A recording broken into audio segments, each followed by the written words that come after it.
Ahem. Ahem. Hello?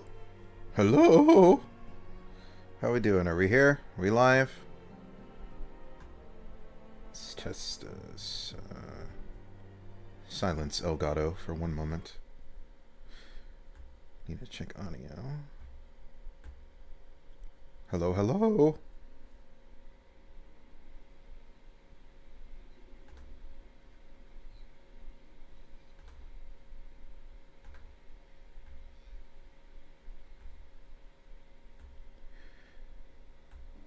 Alright. Everything sounds good. Oh, God. Alright, microphone, I need you over there for right now. Hello, and welcome back to the stream. So, last week was all 6.3. And this week we're returning to a bit of normalcy as we delve back into Eorzea's adventures back when he was still Eorzea. Of course, if you were around for both the 6.3 MSQ as well as Euphrosine, or Euphrosine, however you pronounce it, you would have taken note of Rayla's new appearance and his updated lore for his post-Endwalker self. So, if you haven't seen that already, be sure to go back and watch those VODs. They're up on the channel right now. And, of course, we need to see how exactly he goes from this lovable boy here to the a bit more hardened exterior that we see post-Endwalker. So, what do I have to say in the way of news? Oh shit, I need to check TikTok real quick. I was very close to 100 followers. Ooh, so close. So close. I'm at 97 followers right now. So close to 100 followers. I'm excited. I'm working on a lore video for Theseus right now, and I want to get that up and running. So thank you so much, everybody, for all the support on TikTok lately. I greatly appreciate it. Trying to get a new video up there every week, so be sure to follow for more of that. When last we left off in around Reborn, we did 2.2 through the Maelstrom. So we went and did some fishing, beat up Leviathan, and now we're moving on to 2.3, Defenders of Eorzea. Honestly, the only thing I really remember from this patch, before I started doing this playthrough again, there was so much about the 2.x series that I just straight up forgot. So, but now where we are, I think I pretty much got it all figured out. Because this 2.3 is fighting Ramu. I forget the context of why. I want to say 2.4 deals with meeting Lady Iceheart, and I believe that is the first time we meet Emmerich and our first hints at Ishgard. Or perhaps that could come at the end of here in 2.3. And then, of course, 2.5 is meeting up with Midgard Sommer and the Bloody Banquet. We'll see how much... Wait, with this being the Defenders of Eorzea, could this patch be where we form the Crystal Braves? Oh god, are we gonna meet Ilberd this patch? Only one way to find out, so let's jump in. Alright, Mins, what you got for me? The Great Divide. As opposed to New Divide by Linkin Park. Our friends, the very isle itself, everyone and everything. No, it avails us not to speculate. Arianje will send word if there are any developments. Until such a time as he does, we must remain firmly focused on that which is within our power to change. With that in mind, I would speak of a different matter. one closer to home.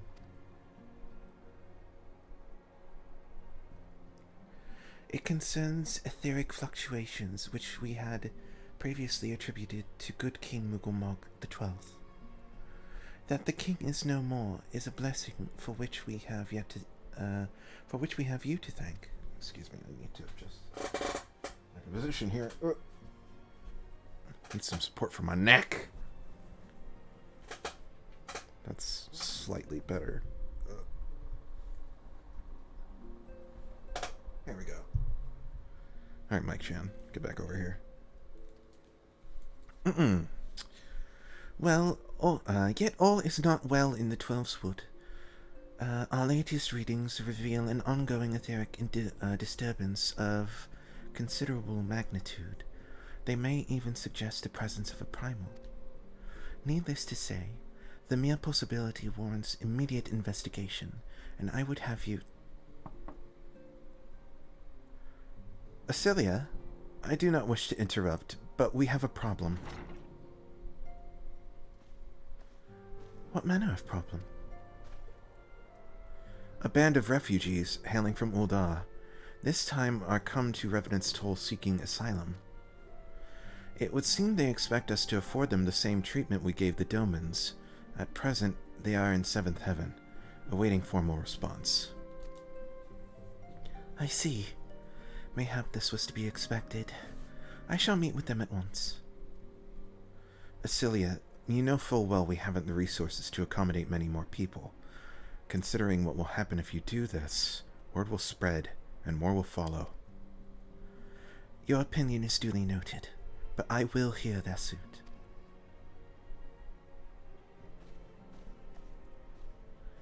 Eorzea, I should be grateful for your presence at this meeting.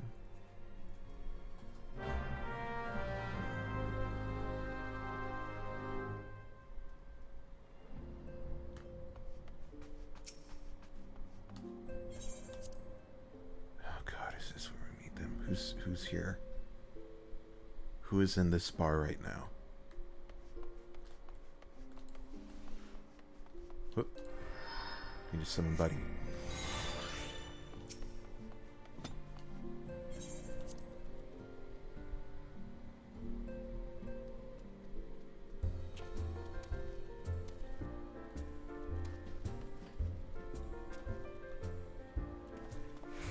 Okay. He's not here. Yet.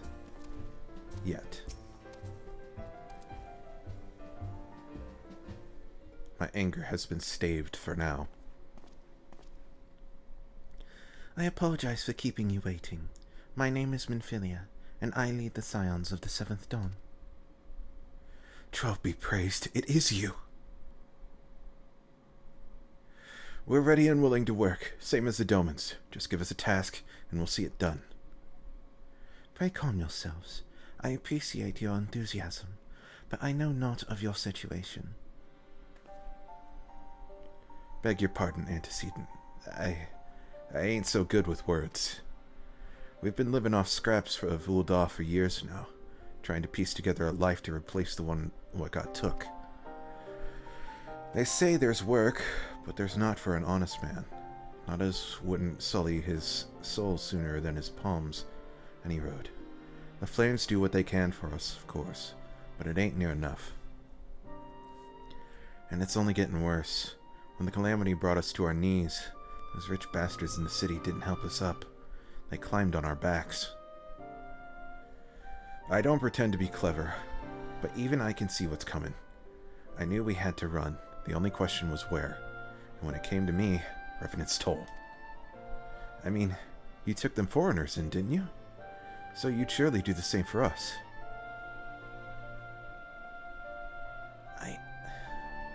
I fear the situation is rather more complicated. While it is true that we accepted the Doman's petition for aid, that decision was the product of extraordinary circumstances. I sympathize deeply with your plight, but pray understand that it is not possible for an organization of our means to aid all who have been affected by the calamity. And so it is with great regret. I'm gonna try that again. And so it is with great regret that I must deny your request. But we've nowhere else to go. You're turning your backs on us. If I might have a word. Tataru is also miss. Ill tidings from Ul'dah, my lady. Alphino has been wounded. I don't remember this. What? How? Is it serious? I cannot say for certain, but I fear it might be. According to the flames, the refugees started a riot. They went wild, apparently, lashing out at any and everyone. That can't be right. Why would they? They must have been provoked. The demonstration was meant to be peaceful. 7 hells. Now the Blades have an excuse. They'll round us up and kill anyone who tries to resist. Antecedent, please. If you won't help us build a new life, at least help us keep the ones we've got. My lady? We are not ones to stand idly by and watch innocents suffer. However, until we know more of the circumstances surrounding this riot, I am not certain what aid, if any, we can provide. If the authorities determine that the refugees attacked without provocation, then those responsible will have to answer for their actions. How can you be so blind? Find Alphino, and quickly. If he is in danger, or worse, I would have you and none other by his side. Thank you. Pray do not concern yourself with the matter we were discussing earlier. Ida and Papalima will see to it. Alphino is being treated at the Hourglass. Hurry, Eurela. Don't know why I chose that voice for Tataru, but it's what I'm going with. So, Ul'dah. I don't remember this at all. Strange. You think I'd remember every time the twins get hurt. It's not like they're my favorite characters or anything. Babaka. Alright.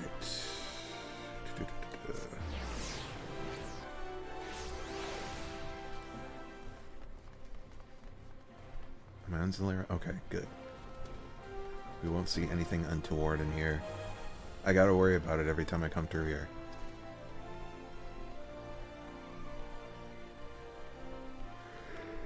I'm going the wrong way. Where is that? It's in here? Really? Setting to a different quest. Oh! You're up and about. Alright.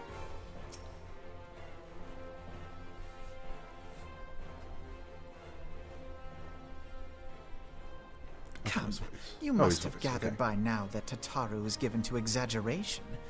As you can see, I am quite well. I see your pride didn't take a hit either. Ul'dah, on the other hand, is not. This riot was anything but an isolated incident. There is a restlessness in the air. Tensions long simmering are at last threatening to boil over.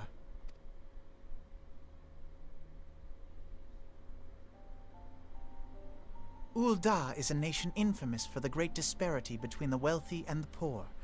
The majority of the populace accepts this state of affairs because they believe that every man bears responsibility for his own lot in life. Ah, capitalism. To an Ul'dan, money is the foremost, and some would say the only measure of a man's worth. Small wonder that the wealthiest wield the greatest influence.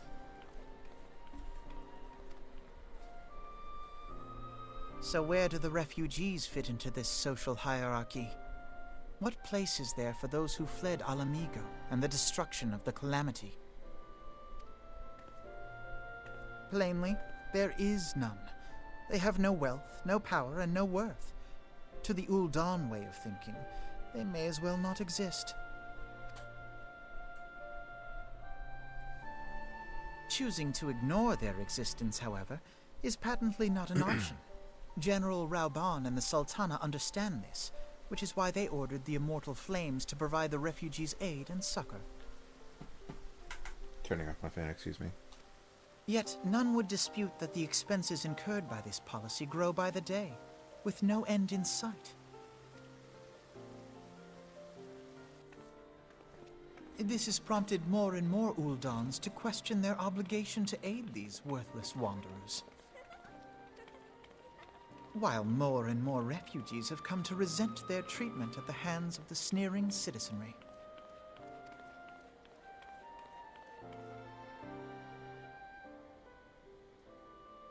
The manner of Lord Lolorito's refusal to grant the Dolmens asylum bespoke a disdain for all refugees, an attitude shared by the rest of the monetarists, and you may be sure they make no effort to conceal their opinions. It was only a matter of time before the refugees united in protest, nor is it any surprise that some among them would ultimately resort to violence.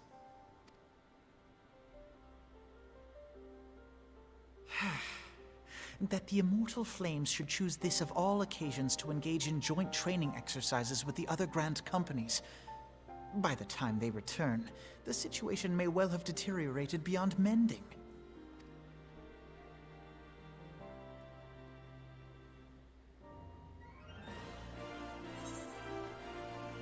I'll take that money. Desperate times. As I told you before, Oh, what voice did I do? Oh, I wish I could keep track of all these voices. God damn. As I told you before, it was all but inevitable that the incident of this kind would eventually occur given the rising tensions within the Sultanate. Nevertheless, I have reason to believe that this particular riot may not have begun spontaneously. Have I piqued your curiosity? Good. Then you will accompany me to the Hall of Flames. I would hear what General Reborn has to say upon the matter. Jumping back and forth between Colin Ryan Alphino and Sam Riegel Alphino is a bit of a whiplash, especially with how I voice them. Because I think when I was reading his dialogue in 6.3, I definitely was leaning more into Colin Ryan than... But, one day, maybe I'll be able to juggle all these voices in my head. Nope, fan needs to come back on. It's too hot. It's too hot in here. Now is not a good time, Eorzea. My hands are full dealing with the refugees. Precisely the matter we wish to discuss, General. Alphino, back on your feet already. You may credit my swift recovery to your chirurgeons. My memories of the riot are still somewhat muddled. I trust you managed to regain control of the situation. Not entirely. We secured the city soon enough, but not before the unrest had spread to the surrounding territories. Pockets of resistance remain throughout Danalan. We have sent what forces we can spare to root out the last of the belligerents, but progress is slow. They are damnably elusive. I can well imagine. Given that the majority of refugees live outside the walls, it stands to reason that they would know the lay of the land. What I do not understand is how they came to be so well prepared. Before my little accident, I observed that several of the refugees were armed, and not with butcher's knives or pitchforks, but with martial weaponry. I need hardly add that such equipment is costly. None can deny the tensions between Uldar's citizenry and the refugee population have increased since the Dolmens were turned away. But would that motivate a starving man to purchase arms in lieu of food? I think not. And what of those who have not even a single gil to spend? Who could not survive without the aid provided by the Immortal Flames? Surely they would sooner sell a weapon than bring it to bear against their benefactors. Come to the point. Very well. My point, General, is that the powder keg of discontent was not set alight by chance. These events were deliberately set in motion, and now order must be restored. That is my first duty. Until it is done, any investigation can wait. I do not have time to discuss this. My scouts will be returning anon.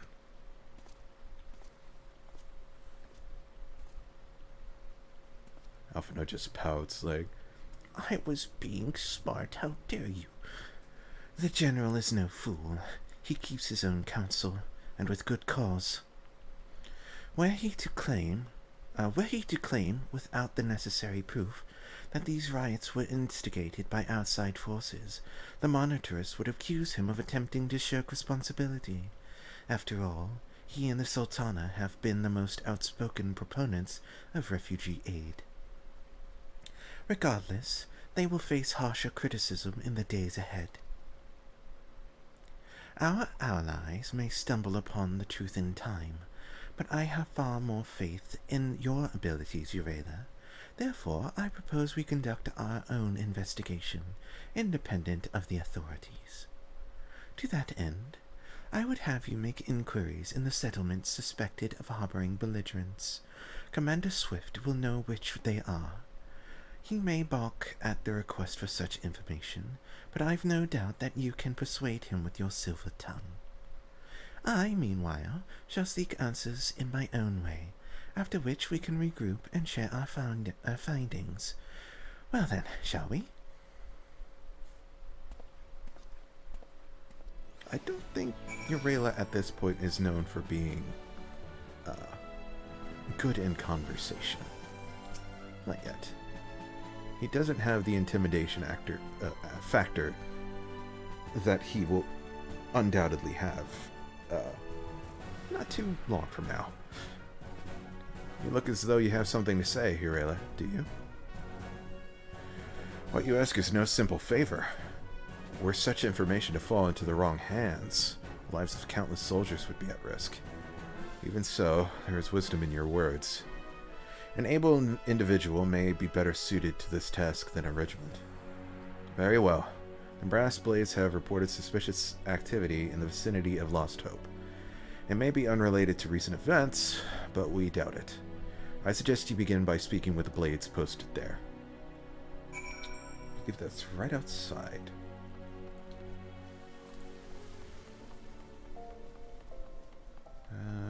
Lost Hope, Lost Hope, Lost Hope.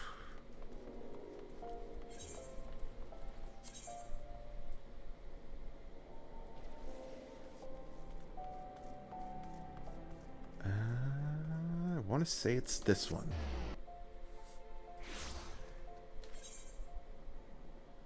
Oh, it's way out there. Fear not, for I can fly. Yay! I can fly no higher. Damn it.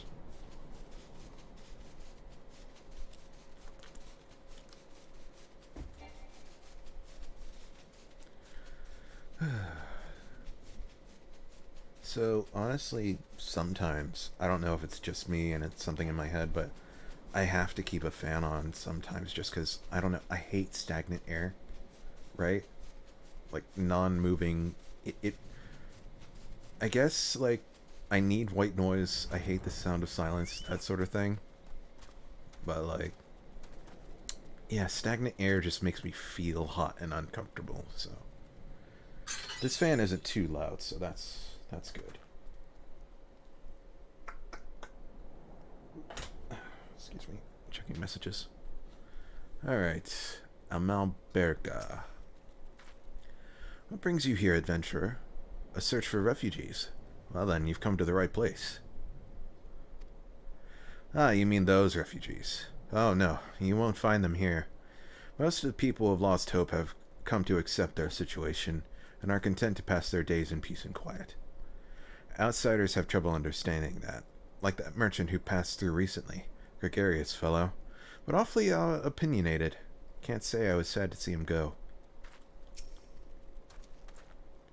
Friend of the Sultanate, are we? I take it this means someone has read my report. The refugees who left with the merchant have yet to return, and I am increasingly concerned that Zazawaka's suspicions were correct. You haven't the foggiest what I'm talking about, do you? Never mind. Speak with Zazawaka. He will explain everything. This must almost certainly be a Lothal individual we will talk to. Yep. Don't hurt me. I'm not one of them. I beg your pardon. You're not a flame. I see. If Leo Frick bid you speak to me, then I take it you've agreed to help. 'Twill be praised for that. Because we haven't a moment to waste. Everyone knows the flames are on the march. The others have fallen under that fanatic's spell, but not I. Promises of revolution and retribution, of holding the ruling class to account and taking that which is owed. A childish fantasy. I did everything I could to dissuade the others from leaving, but few would heed my words. Now that one of our idealists has returned, however, the madness of the merchant's plan is plain for all to see. Look behind yonder tent, and you will understand why. Even now, he babbles incoherently, so traumatized is he by the bloodshed he witnessed. Try as I might, I can make little sense of his words beyond the fact that he was not alone in surviving. Yet I've no doubt that merchant will lead the remainder to their doom. I beg you, find them before he does.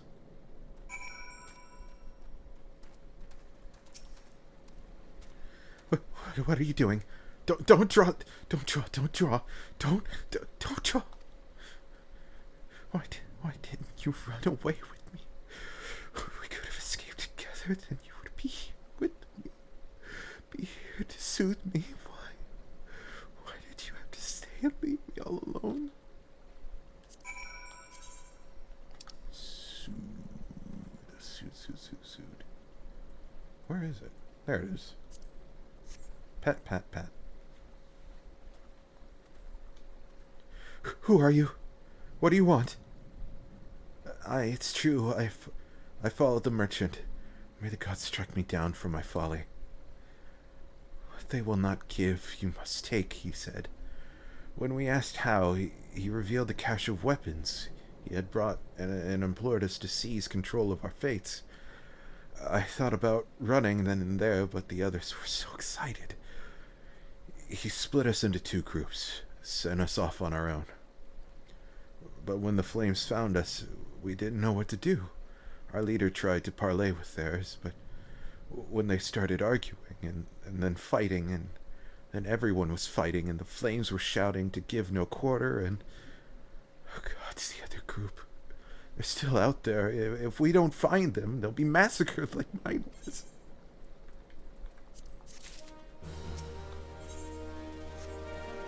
I was in shock and awe by what I saw. The other refugees are hiding in the cave south of Lost Hope, but to approach them would be fruitless. They would sooner call us agents of the Sultanate and try to kill us than listen to reason. Why? The twins might even deign to do the deed themselves. A pox on all bloody sellswords. They were supposed to train us to fight, but the ones he sent with us vanished during the struggle. If only we had never listened to that merchant's ridiculous claims. He said our cause was righteous, that the gods would never suffer us to be defeated. Though, if they were forced to confront reality, that's it. Challenge the twins to combat and show my brethren that their strongest warriors are no match for one man. Mayhap then they will agree to lay down their arms and renounce this plot. I vaguely remember this now.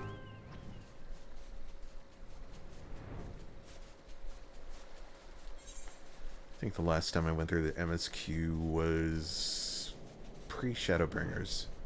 So late Stormblood. Where's this cave? There it is.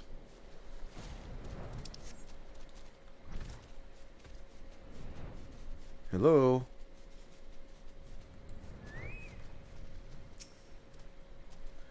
Seven hells, they found us! Everyone grab your gear and make for the rendezvous point. Did I just say rendezvous? So that's your game, is it? Sorry to disappoint you, lad, but we're more than willing to kill you ourselves. Oh no. Oh.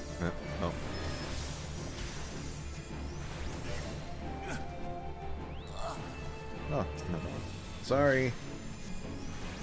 This doesn't kill them, right? They're just taking a nap right now.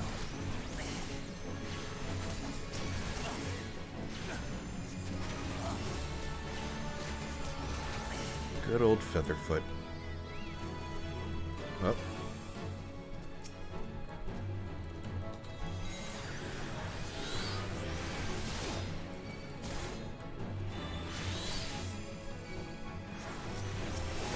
Oh, you're still... No, he's not. He's good. Well.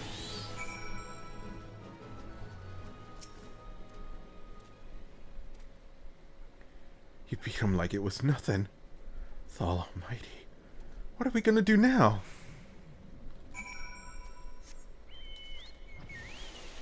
Well, that was easy enough. I would say that it probably helps that I'm almost level 60. Holy shit. But I don't... I've only got, like... I don't even have full Ironworks gear yet. Do I? Nope, still need to get boots. I think that's it, though. I don't have the full set. Good to know. Haven't been on this boy for a while to do the grind, but not too much more of that. You returned. Did you find my brethren? What of the twins? What happened? I see. Well, you had no choice. Better that a handful of them take a beating from you than the lot get butchered by the flames. Okay, no one's dead. See, no one's dead. Everyone calm down. Tell me, what did the merchant have to say when it was over? Huh? But where else could he be? Unless he went to Stone's Throw to recruit others. Reap the whirlwind. The merchant wished to approach the refugees in Stone's Throw, but was waiting until the flames withdrew their forces from the vicinity. Now that they have, there's nothing to stop him from continuing his work. How many more must perish in pursuit of this futile cause? How much more suffering must we endure before it ends? Find him. Convince him to cease his mad quest. It will surely lead us to ruin.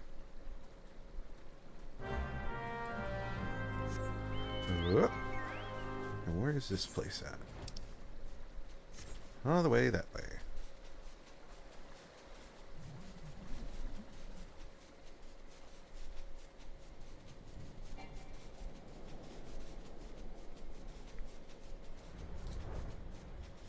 Wonder if they make some sort of grip for the excuse me, for the PS5 controller that would keep my hands from getting so fucking sweaty with these things. What is it about these fucking controllers? My god.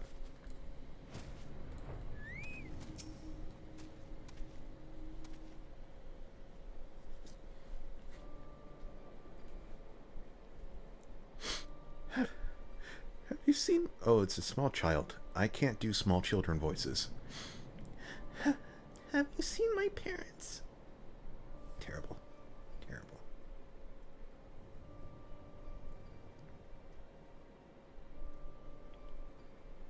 So, do all child models have the exact same face? I think I'm starting to realize that now. They told me to stay here with the others. They said they'd be back soon, but it's been days.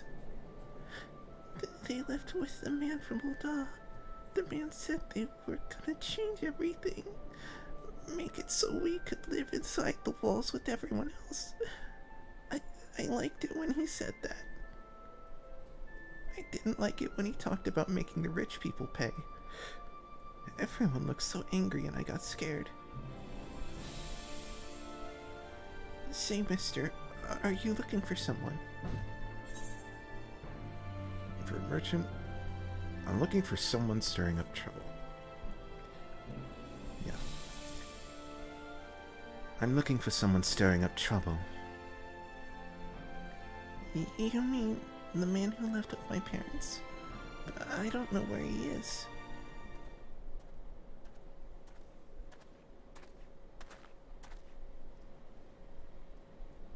Wait, look, over there. I think that's him. Well now, which of these gullible fools shall be my next victim? How famous am I? Am I famous yet?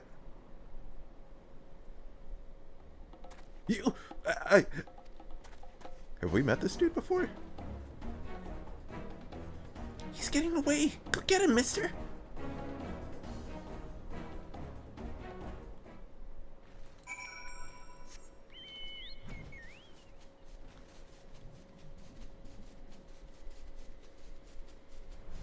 I don't remember, but is this guy like a Garlean spy? Just here to cause trouble. Better ingredients, better pizza, how are you? There he is.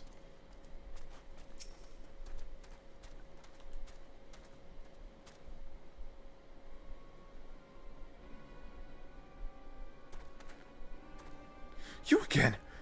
Why are you pursuing me? Sedition. Treason. Revolution. That's preposterous. Who has filled your head with these lies? Refugees? The self-same refugees who terrorize the streets of Ul'dah. You have no evidence to prove your accusations. None.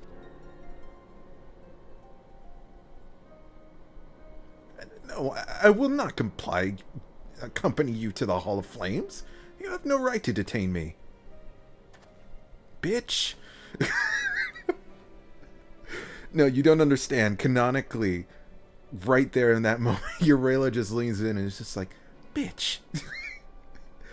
You want to try me right now? For the sake of argument, let us say I did do those things you claim. Surely you don't think I give a kicker's arse about politics. It was business, only business.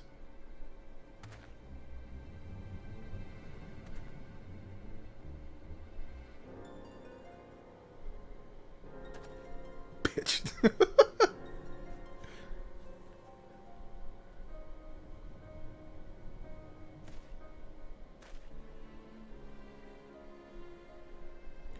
We both know I am not the one you want. However, if you agree to protect me, I swear I shall tell you everything.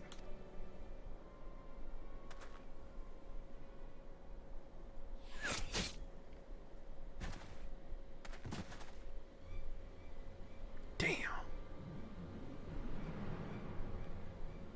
Just gonna say, if this was post-Endwalker Eorzea, he totally would have caught that. Just bare fucking hands. What's all the commotion? 7 hells.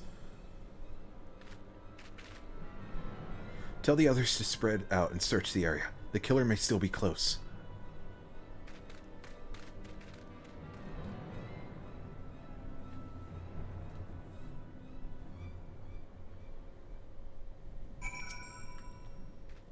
What is this tiny stone torch? Hold, adventurer. I would know more about your relationship with the victim, as well as the events leading up to his death. This man was responsible for the recent riots. Mayhap we owe his murderer a debt of gratitude.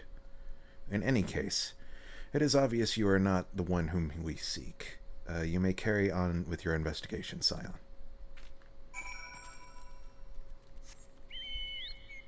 Damn, why is it so fucking hot today? Even with my fan on. What's the weather today? This weather report brought to you by... It's fucking 70 degrees today? It was 30 yesterday. I fucking hate living in the South. Ugh. Nonsense. Anyway. Where am I going? Hall of Flames.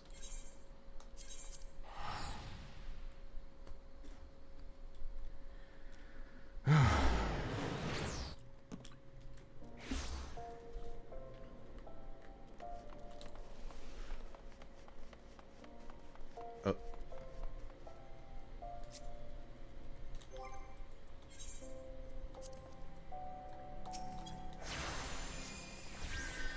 There you go. I think I healed myself and not that person. Oh well. It's the thought that counts.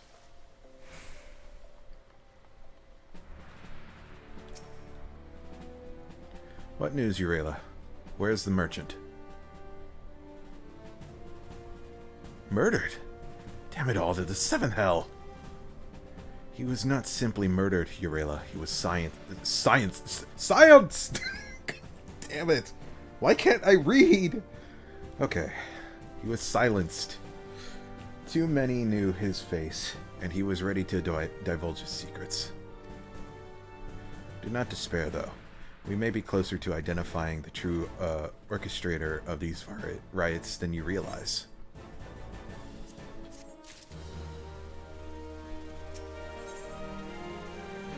Revolution. The Flame General left word that you were to proceed to the Fragrant Chamber as soon as you returned. He wishes to discuss your recent discoveries, as well as the result of our own investigation. Master Alphino has already been informed and should be waiting for you outside. Pray proceed to the Royal Promenade with all haste and speak with Bartholomew.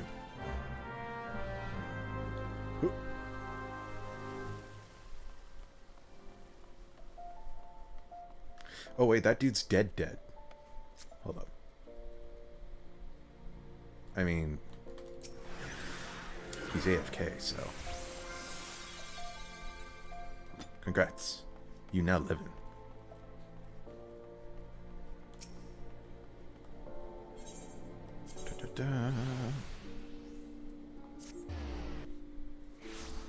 No. What? Is it for aesthetic reasons only that they put the Aether Shard right there instead of on the other side of the room where it needs to be? I mean, they could put it right here. Anytime you use that Aetherite, you are coming to this place. So why can't they just do it? Yoshi P. Yoshi P, please. We've been expecting you, sir. Please proceed inside.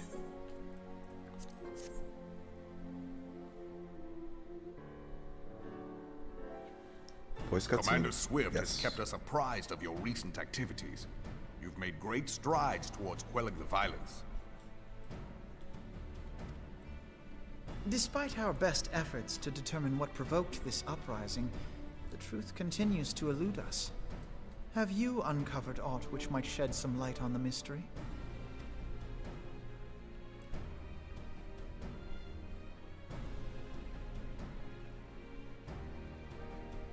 This information does not leave this room.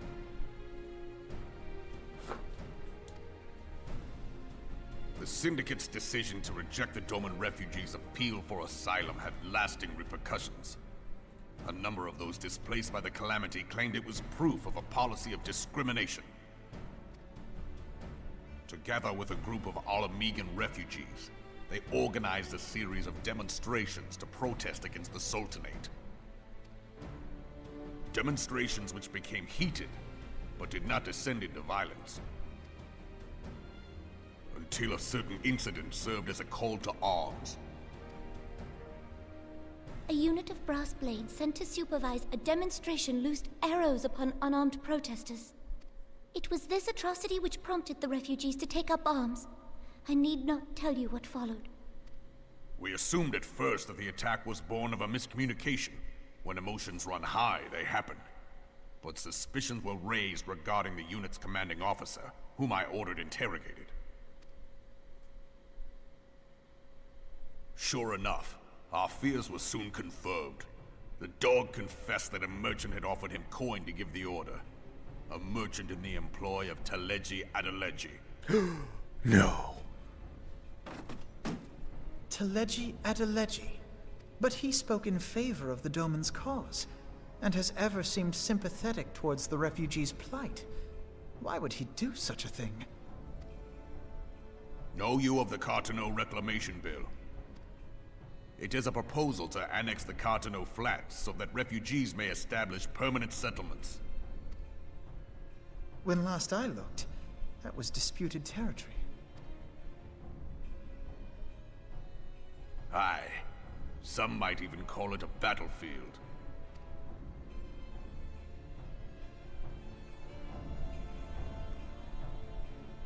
destruction wrought by Bahamut was greatest at the Cartano Flats.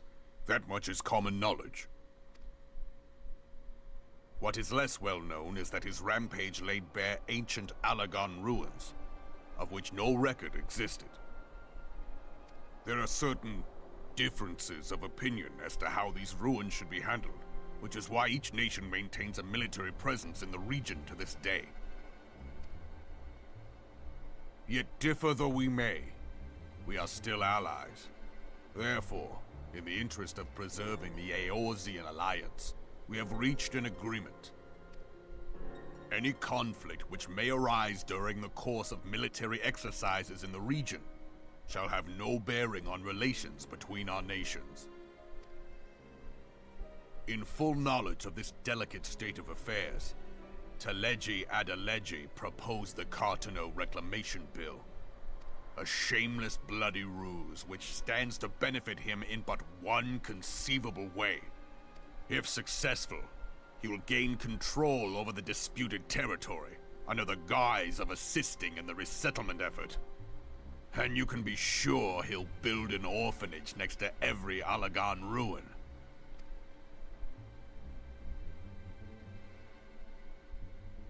The man would threaten the unity of the Eorzean alliance and risk countless lives for personal gain.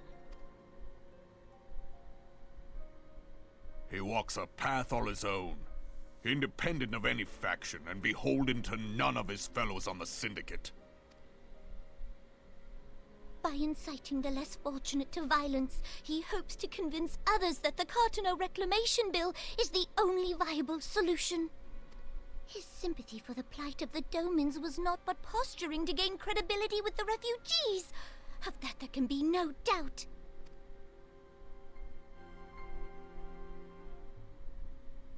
Forgive me, but what could possibly motivate Teleji Adeleji to go to such lengths? What is so special about these ruins that he would risk his position on the Syndicate, and, most likely, charges of treason against the Sultanate? Omega.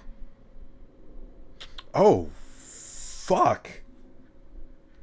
Did we really bring up Omega this far back?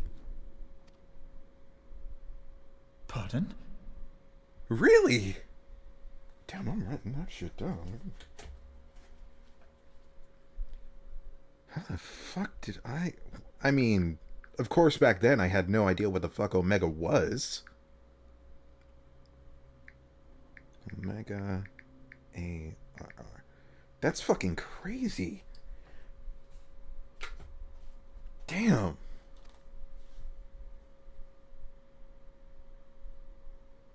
An Allagan monstrosity, not unlike the Ultima weapon. Mayhap larger, we know not. It has yet to be fully excavated. Allagan inscriptions indicate that it was created to fell Bahamut himself. If accurate, it might explain why Nail Van Darnus chose to bring the Red Moon down upon the Cartano Flats. Given the ends he went to ensure Eorzea's annihilation, destroying the one weapon which could stay the Elder Primal may well have seemed like good sense.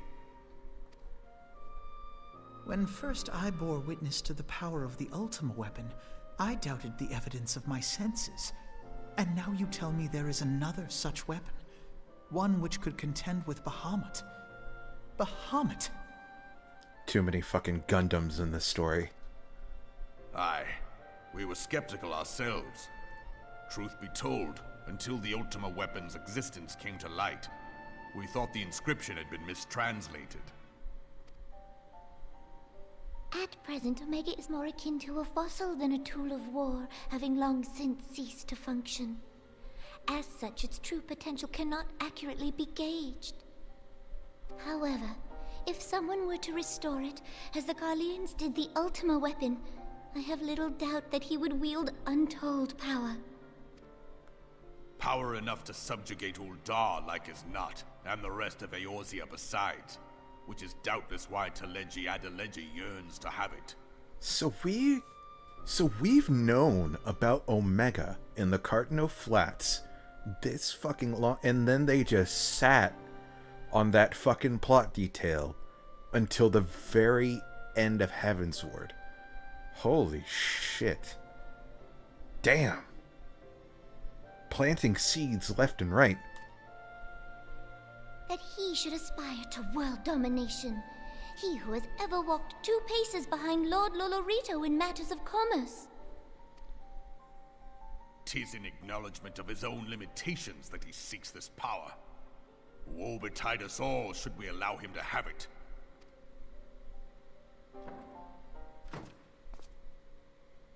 Pray waste no time chasing rats. Only a fool would believe that secrets can be kept in Ul'dah. It would That's a seem good the line. implications of the Sultanate's refugee problem are rather more far-reaching than we assumed. God, I forgot how fucking Game of Thrones the situation in Ul'dah was.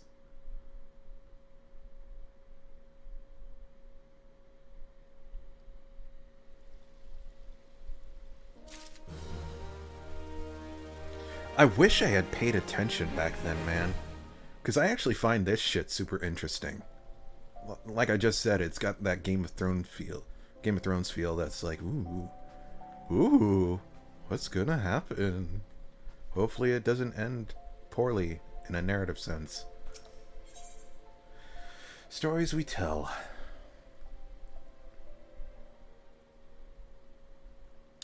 I should be glad to know the truth, and yet the thought that all this chaos was the product of one man's lust for power sickens me.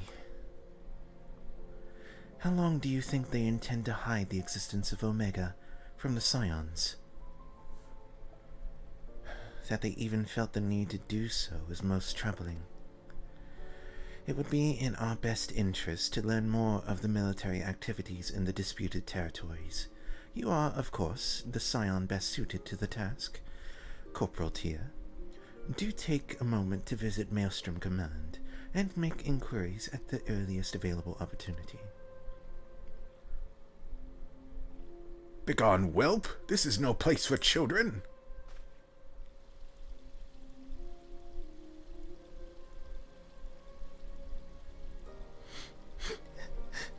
I'm sorry.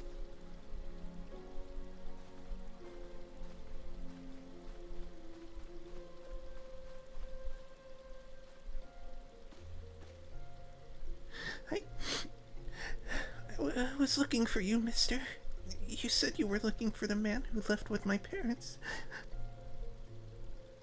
You know this girl.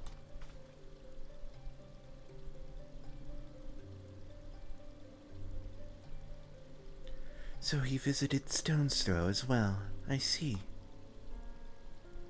Did you find the man? Were my parents with him? They were not, I am afraid. However, I can think of several places they might be. If you like, we can go and look for them together. Really? You'll help me look, mister? Of course, but first, I must needs finish speaking with my friend. He's telling me a secret, you see, so no one else is allowed to listen. Mayhap you could wait for me by that pillar over there. We require but a moment. Okay, mister, I'll be waiting. I'll take her to the quicksand. Mayhap Memody will know what to do. Legions of Guardians. An ether-starved primal. Even dealing with an Ascian would be preferable to this charade. Sometimes I fear Menphilia is too ambitious. We rush hither and yon in response to threats as they arrive, without concern for the strain it places on our limited resources, and ourselves. Mayhap the time has come for a change. Eorzea, this is Menphilia. I know this is sudden, but I must ask you return to Revenant's Toll with all due haste. The situation in the Twelveswood has taken a turn for the worse. I will explain in detail once you arrive.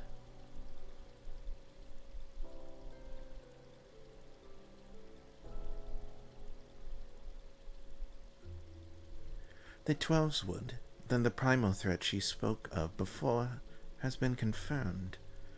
I received no reports of Ixul activity, which leaves the sylphs. Go, Eorzea. You know as well as I that the appearance of a primal takes precedence over all else. Oh, and when you arrive, do inform the antecedent that while I am grateful for her concerns, she need fear for my safety. I am more than capable of protecting myself.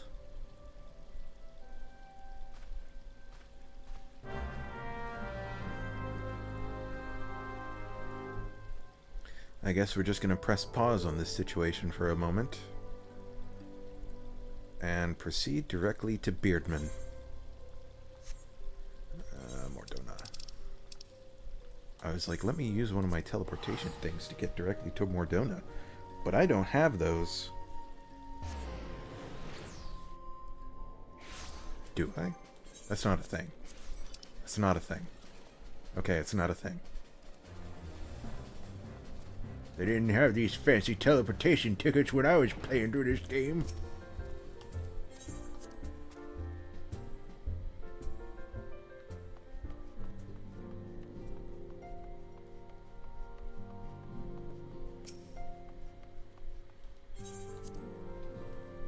Water.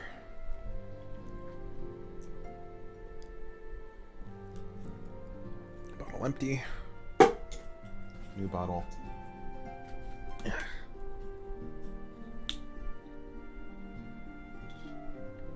Bottle open. Okay. What does it mean? It is a relief to see you healthy and hale, Eorzea. The latest news from Uldar was most disturbing.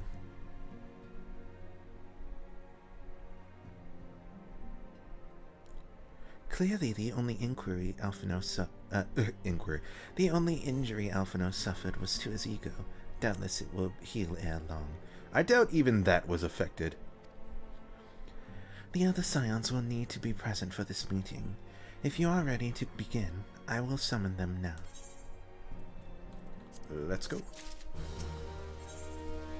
Lord of Levin.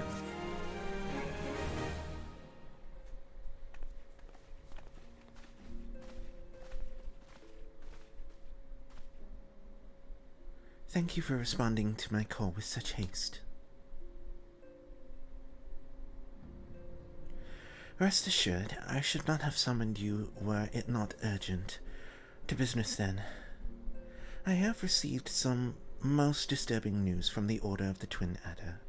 They have reason to believe that the Sylphs may have called forth their revered guardian, the Primal Ramu. I'm sorry, may have. Then it is not certain. The Elder Eorzea informs us that the elementals themselves murmur of the Lord of Levin's return to the forest. The Sylphlings, however, display no signs of undue commotion. Forgive me, antecedent, but that fact need not contradict the elemental's testimony. Unlike his more bellicose compeers, Garuda and so on, Ramu is reputed to act only in the defense of his children. I imagine he would soon make his presence known if any were foolish enough to directly endanger the sylphs of their territory. The abruptness the abruptness of this development concerns me. Were we not keeping a close watch on the touched ones and their environments? If preparations for a summoning ritual were indeed underway, 'twould surely not have escaped your notice.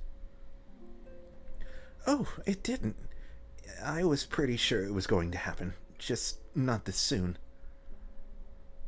I beg your pardon? You foresaw this eventuality and did naught to prevent it. I told Papa Limo. I suppose I could have reported things to Ophelia earlier, but there honestly wasn't much we could do except wait and see. You know how the Sylphs feel about people poking around in their territory. They already summoned Ramu once right after the calamity, but that was because the Garleans came tramping through the forest. And so long as Castrum Orient stands, the Sylphs cannot be blamed for their wishing to have their guardian deity on hand. In short, Eden and I are in agreement. The actions of the forest folk were inevitable and unavoidable. and I maintain that observation would have remained the best policy, had it not been for the sudden influx of strangers into the Black Shroud, that, alas, we did not foresee. By all accounts, the recent violence in Ul'dah drove a number of refugees to seek safety under the concealing canopies of the trees. 'Tis like that the sylphs perceived this panicked migration as yet another invasion, and quickened their efforts to summon their god. I am put in mind of Titan and the kobolds. Once again, it is the affairs of men which have paved the way for Primal's coming.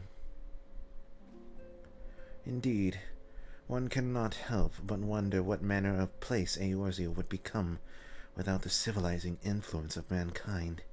Be that as it may, this regrettable development does afford us a unique opportunity. Eorzea, through your dealings with the sylphs of Little Solace, you once succeeded in preventing an untimely conflict with Redania. I wonder, might one who has treated with the sylphs so fruitfully in the past not achieve a similar success with their patron deity?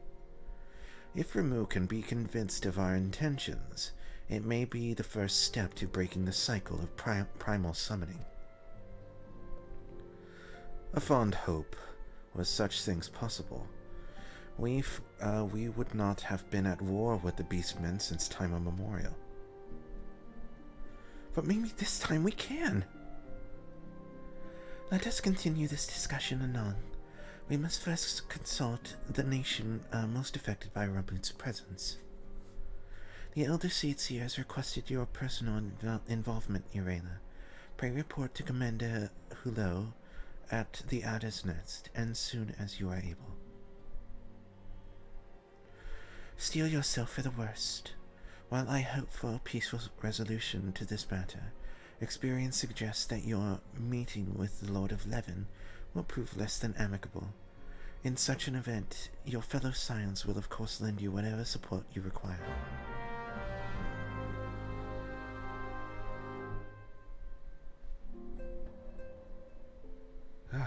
Reading these long paragraphs can leave me short of breath sometimes.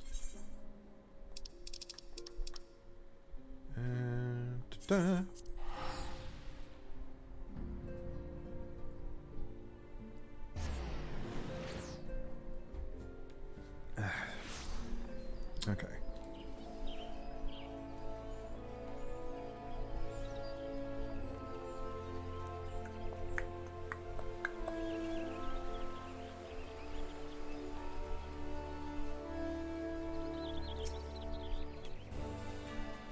Eorzea the Science, your arrival has been most anticipated. The appearance of a primal is ever cause for alarm and unease. Though my men stand ready and for the eventuality, I know of none more qualified than you to snuff out this threat. Indeed, I would have you do so without delay. The Elder Seedseer, however, would speak with you first. She is of the opinion that your diplomatic rather than martial skills may better serve our cause. I will leave further explanation to our learned leader. Pray make your way to Nafika's altar. The conjurers in attendance will admit you to the Lotus Stand.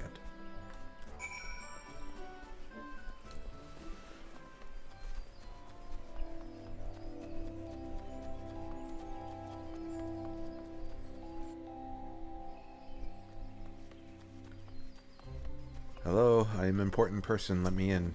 I'm on the list. The other Scions are already arrived, sir. May I show you in? Everyone's here. Bloopy, Blorbo, Blasbo Bibbins.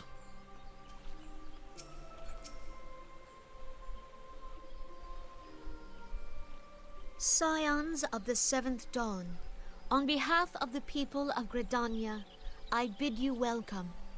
Your presence is of great comfort to us all in these days of uncertainty. I summoned you here to share tidings of a most urgent nature. But a short while ago, the great elemental spoke, and his voice was clarion in its intensity. Ramu is returned unto the forest. Scarce had his words ceased to echo in mine ears when we were visited by an emissary from Little Solace.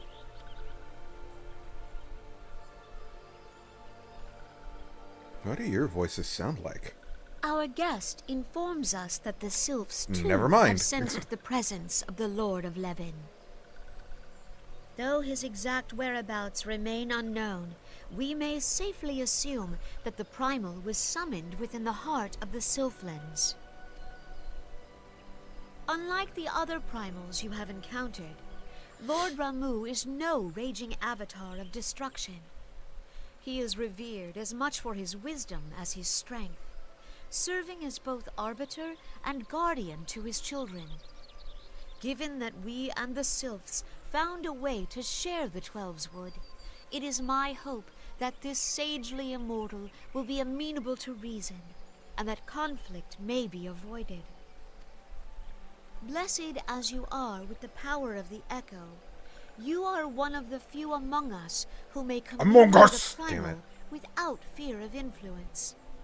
I would ask, therefore, that you represent us in this most delicate of negotiations. Things will never be the same. We'll never get back to the time before among us. Never. The Twelves Wood has suffered enough. Upon this, we and the Sylphs, and I would venture Lord Ramuh himself, are in perfect accord. Let us not endanger our shared home by engaging in unnecessary hostilities. Dear friend, I beseech you, safeguard the peace which exists between our peoples.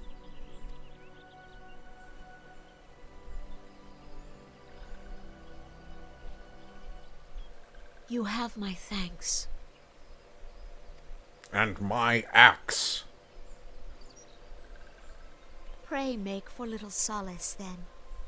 A member of the Order of the Twin Adder awaits you there. He will advise you on how to find the Lord of Levin. Yep, I'm on it. An ill wind blows through the forest. Yet, it is not only the Twelves Wood that flinches at its coming. All the lands of Eorzea shiver in dread anticipation. Have care.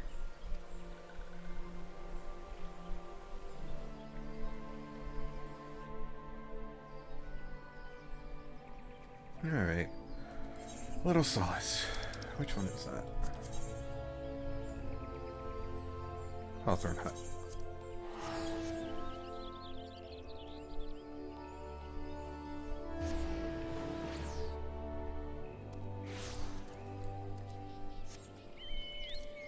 Thank the gods I can fly now. Makes this so much faster.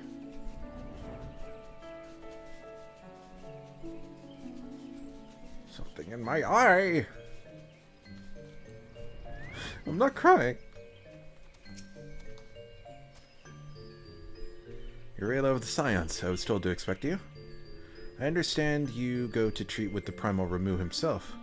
An unenviable task, but one which I have no doubt you are well suited. I have been told that your fellow Scions are conducting an investigation of the area as we speak, and we might ascertain the location where the Lord of Levin might be found. I would ask that you abide here until they return with our findings.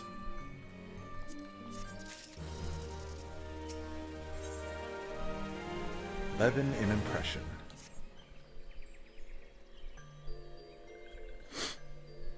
Oh, he kinda cute though. Damn. I was told that a messenger would be sent as soon as your fellow Scions finish their investigation. I do not imagine it will be much longer.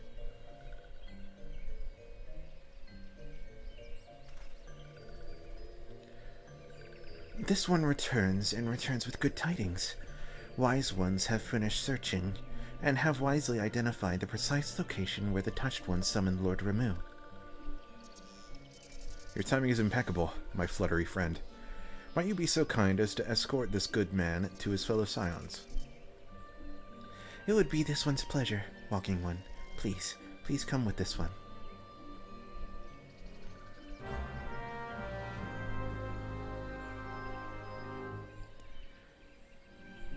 Flying's certainly going to make traversing this little maze a bit easier.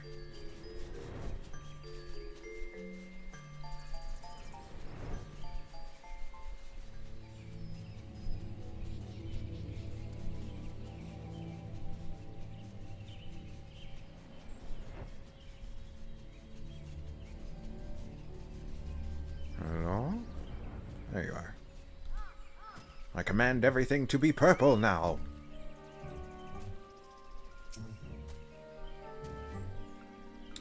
Wise ones have ventured deep, deep within the Sylphlands. These ones must proceed carefully and keep an eye out for touched ones.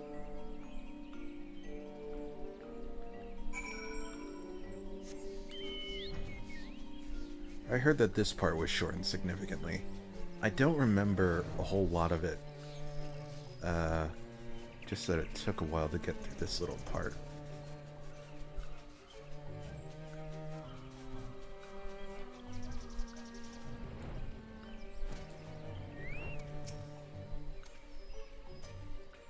This one is most sorry, but this one can go no further. Draw too close to Lord Ramu, and this one may turn mean and nasty like touched ones. And so this one must say farewell for now.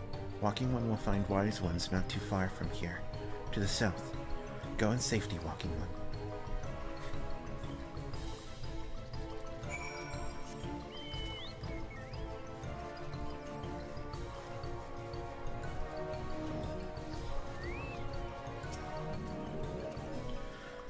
So it's actually you. I am relieved.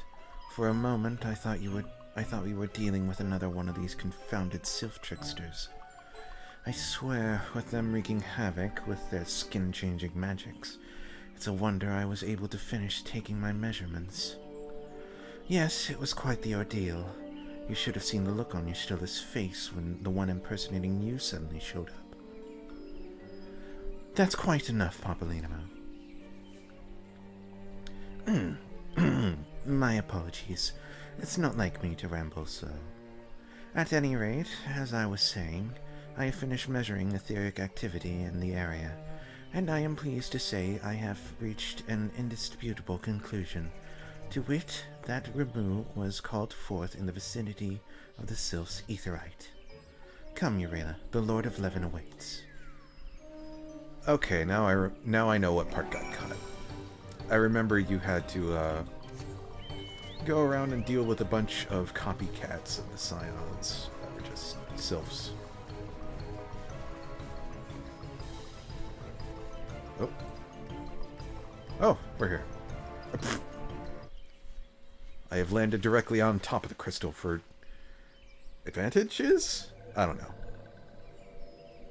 I forget if Ramu is voiced.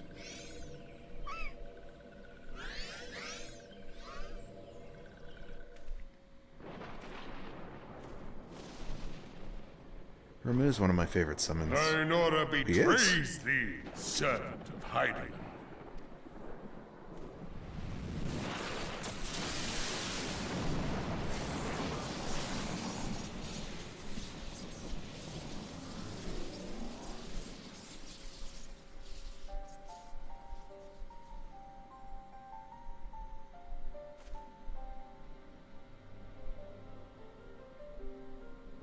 Thou art the bringer of light, bane of Ifrit, Titan, Garuda, and Leviathan.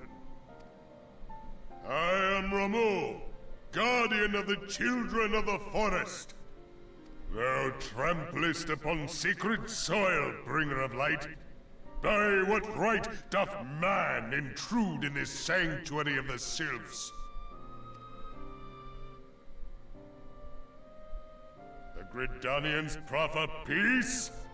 Their words are born of delusion, thine offer an insult. Thou speakest of harmony, yet carest not for my children's desires. They did but wish to dwell beneath these boughs in solitude.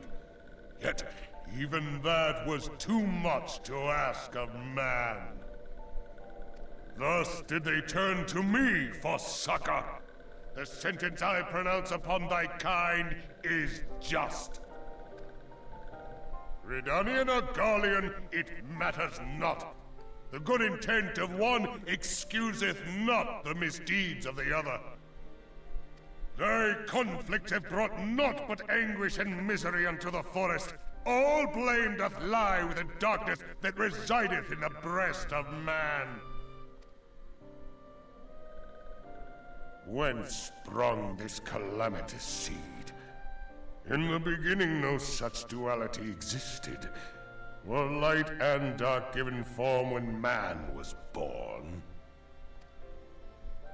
It would explain much, not least why strife and sorrow follow ever in thy wake. Thou canst not deny the urgings of thine own nature. Knowing that thy mere presence here portendeth tragedy, wilt thou persist in this pretense of peacemaking? Wait a minute.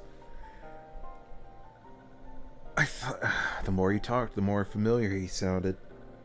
Is that fucking Travis Willingham? To Google! That sounds like Travis. Just get everybody in here. There's not much time left before Heavensward. We need to get all the Critical Role actors in here.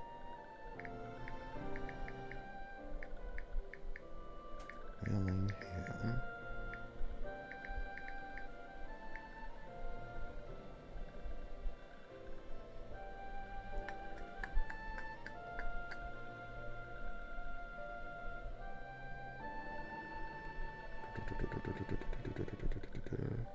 I'm not seeing anything. It sounds like him, though.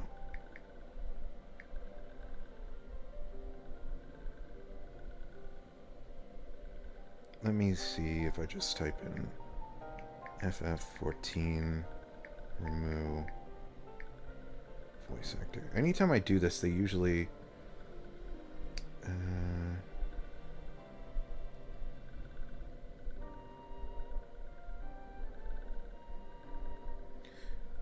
Neil Kaplan is the voice actor, I guess. I think that's the same voice actor for Eorzea. I think.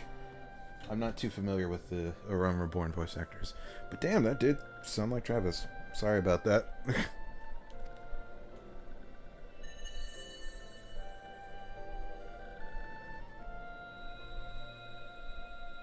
Thou bearest the crystal which I bestowed upon my wayward charges.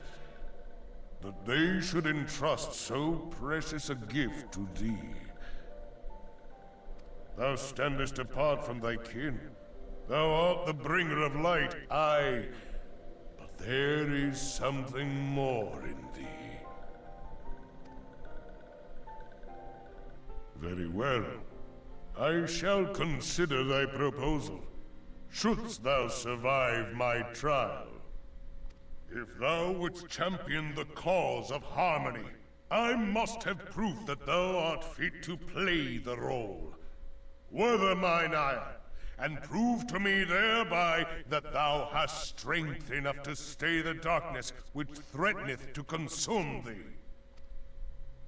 Yet if thou shouldst be found wanting, know that all men shall perish in the storm of my judgment.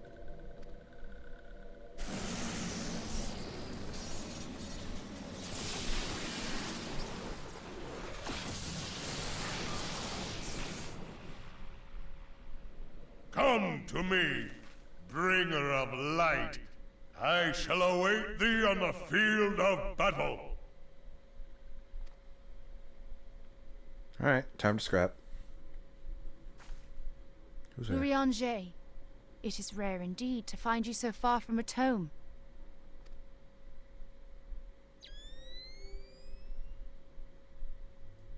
Gotta love the Splinter Cell sound effect. The Lord of Levin himself. Never till this day had I looked upon his visage, save in painted renderings made faint by time. Ever shall this scene remain etched in my mind's eye. Beg pardon, my lady.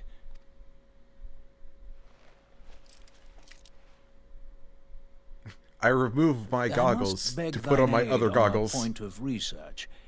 If thou art resolved to face Lord Ramu, I would ask thy leave to observe the event.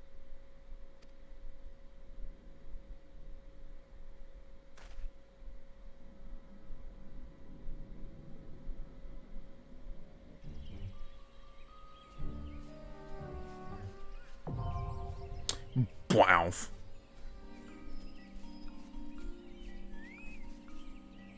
Can we get in there? Let's get in there. What?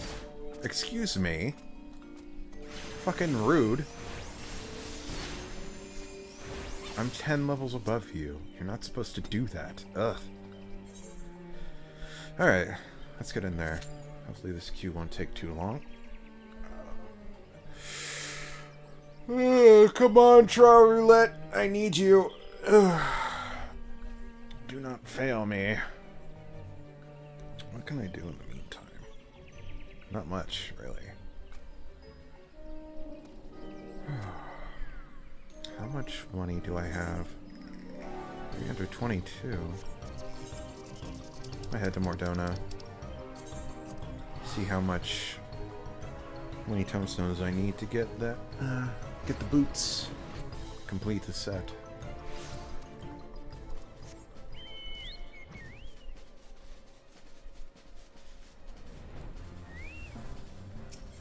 I talk to? Yes. Oh my god, really? I need like 20 fucking tombstones? Well, this trial might actually give it to me. 15. I think I get I get bonus tombstones for it being my tomes time, right? My first time, right? So, hopefully.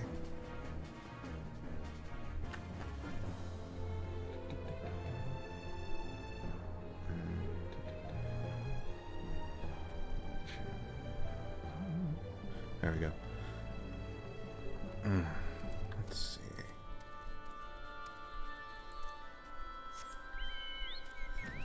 So I will say, the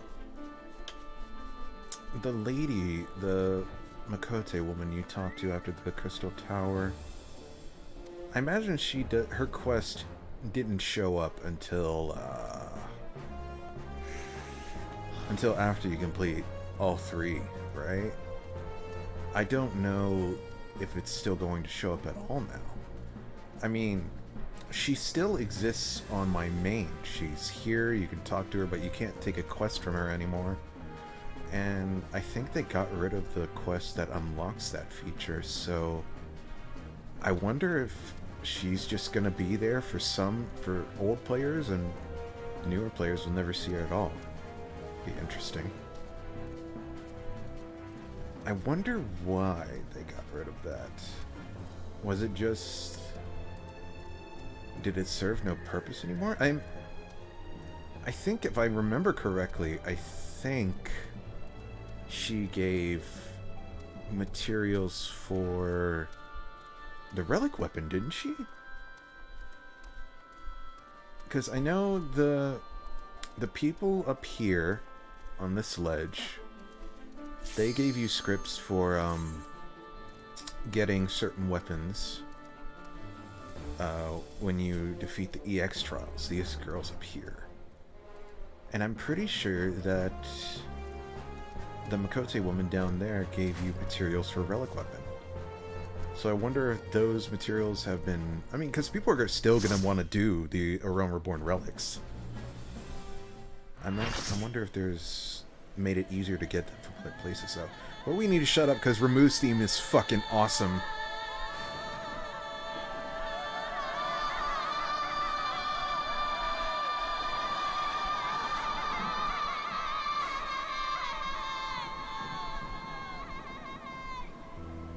The way the organ comes in. Ugh. I'm getting goosebumps now, listening to it again. I fucking love Ramu's theme. It's one of the best ones in the game, and that is quite a statement to make, but it's one that I stand by.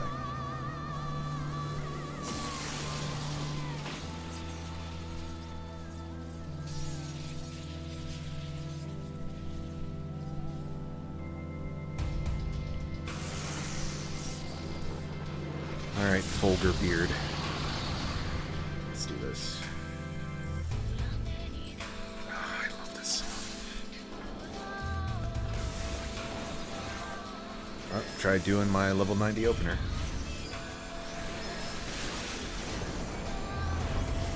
I don't remember the mechanics for normal mode.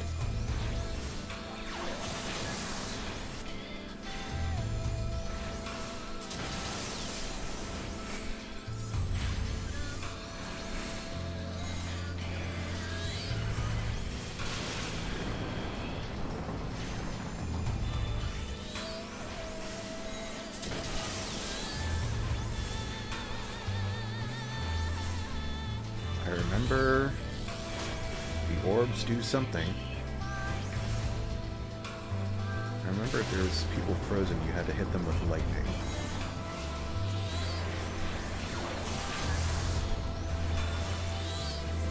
Do we get ads in normal mode? That's the question.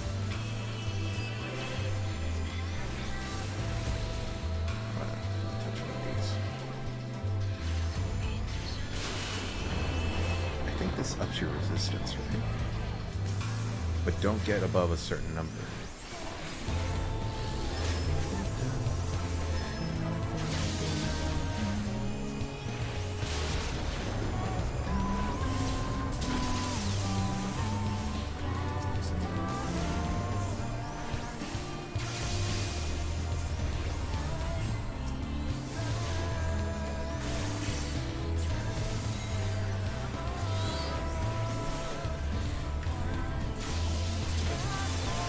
Everybody getting mad that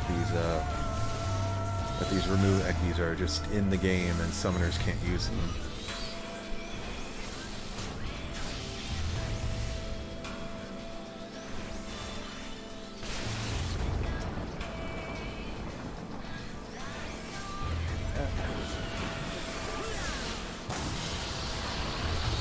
No problem. My earliest memories of FF14 are watching my friend Kevin trying to beat Remove EX while it was still relevant when it first came out. Just being over at his house and just listening to him in frustration.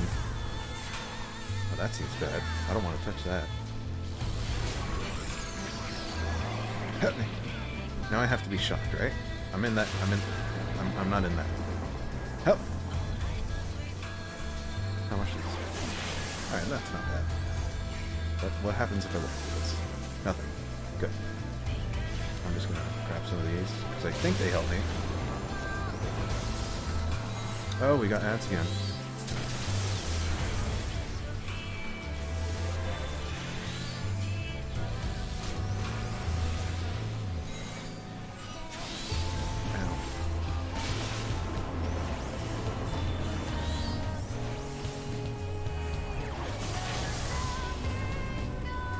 I don't know if we have to kill ads in normal mode. I just remember it's been ingrained in me from EX, especially in the old days. If you don't kill the ads and his health lowers to a certain point, everyone just dies.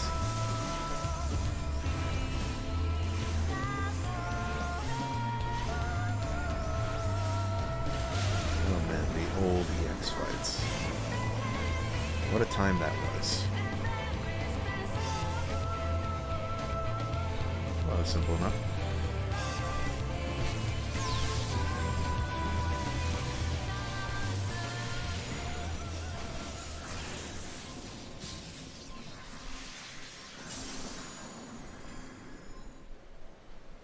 With that, everyone's gone.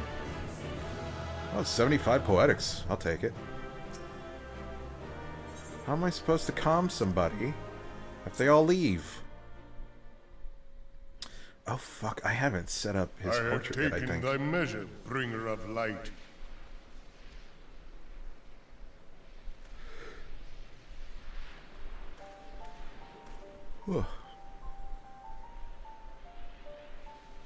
And I judge thee a worthy champion.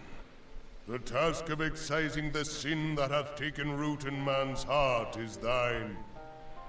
It's your problem now. Shrink not from employing thy strength in service to the forest and the wider realm beyond. Like hungering shadows do the enemies of harmony gather, and meekness will but feed them. If man is to be delivered from the dark, it shall be by thy guiding light alone. Stray not from the path, for if thou dost, thy people shall be truly lost.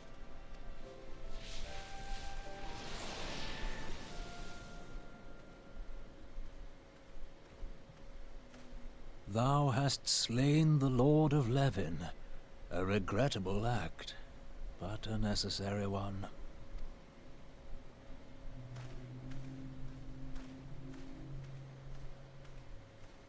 In witnessing thy struggle, a truth hath been revealed unto me.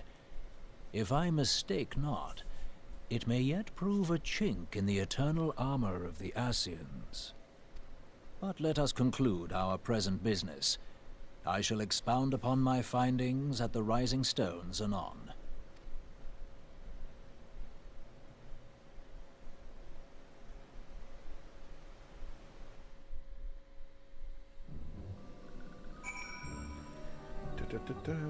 Little solace.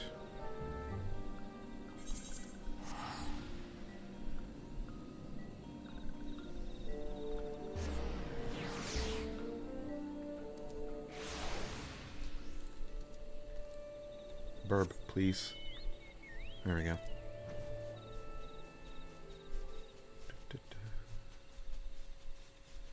I'm still trying to remember. When the fuck does the chrysalis happen? When does Borealis fucking jaunt in? Is it this one? Or is it the next one? I don't remember. No, it can't be. We haven't...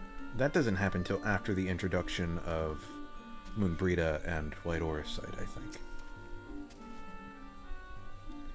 Eorzea, you have returned. Dare I ask how received your visit? He challenged you to a test of arms. It is well, then, that you have some experience in such matters. The peoples of both Gridania and Little Solace will be relieved to hear that the Lord of Levin has accepted you as the forest's champion of peace. You have performed a monumental duty this day, Eorzea. The Elder Seed Seer must be informed of your deeds at once. What little gods are made of? The Elder Seed Seer will wish to hear of your experiences firsthand. Pray return to Gridania and make directly for the Lotus Stand. The Conjurer at Nafka's altar will be expecting you. Fare you well, Eorzea.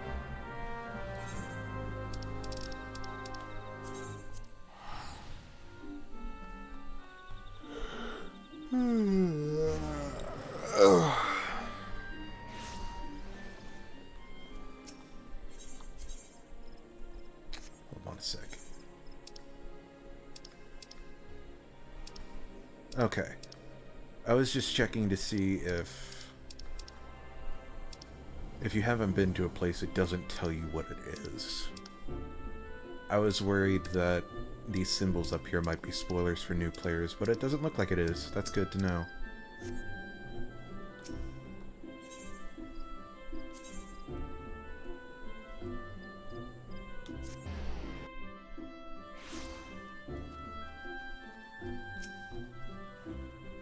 Welcome back, honored Scion. We who knew of your mission have been most anxious to see you return. The Elder Seed Seer awaits you within.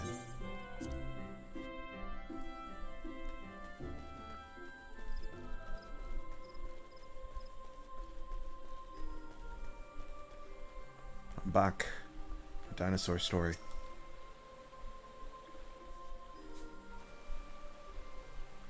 You are returned to us, dear friend, and none the worse for bearing the heavy burden which I did press upon you.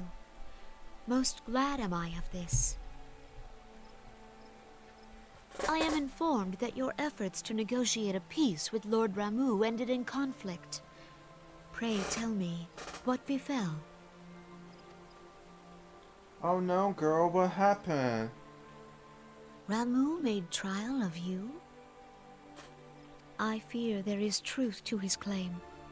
It is the darkness within us that attracts the darkness without. Sorry, the seat gets uncomfortable after a while.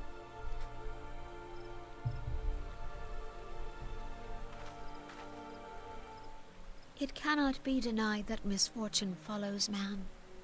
For evidence, one need only look to the conflict brewing in Cartano, or to the rising flood of refugees. Our shared struggle against the Empire should have served to seal our union. Yet the ties which bind the Alliance strain under the weight of gross self-interest. Gross. As the scars of the calamity begin to fade, so too does our sense of common purpose. Yet now is scarce the time to forget our shared responsibility. If this new-sprung realm is to survive beyond its infancy, it must needs be nurtured by all. Eorzea must be as one, yet I fear that dream is still far off. Don't worry, we'll get there in Shadowbringers.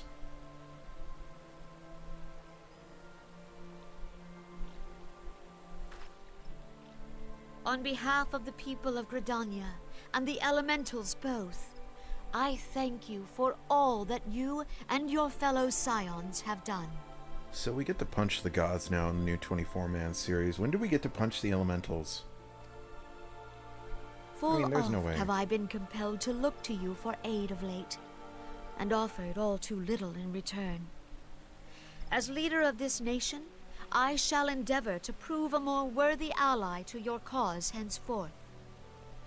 You see, she started showing emotion in her face there, but her voice didn't reflect that, and it's weird. What was I saying? Oh yeah, surely the elementals they're not as strong as the gods, right? Right?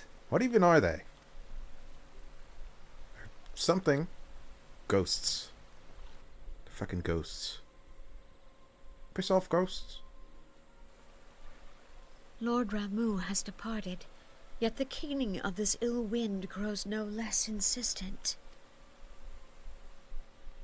Voices of the forest, pray speak and I shall listen. What unseen evil begets this unease in my heart?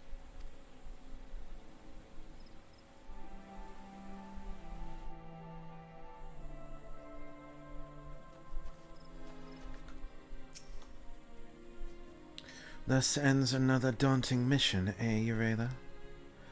I hoped Lord Ramu could be persuaded with words alone, but nonetheless, I can only admire the adroitness with which you responded to the Primal Sudden challenge. Adroitness. And it seems that Eorzea too was pleased with the outcome. What say you, Eorzea? Shall we gather back at the Rising Stones and ponder the lessons of the day? Back to Moderna.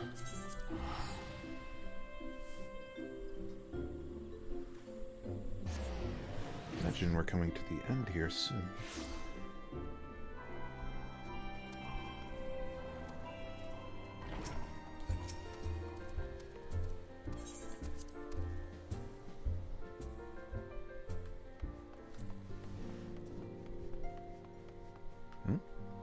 Not a whole lot of people around. That's so mean. Everyone else in Solar here?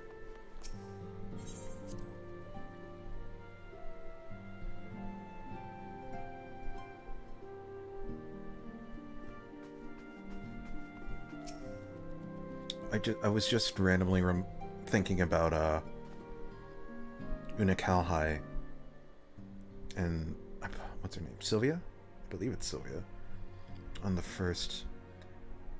I'm hoping to go back to them on their main, and hopefully they have something to say after all this.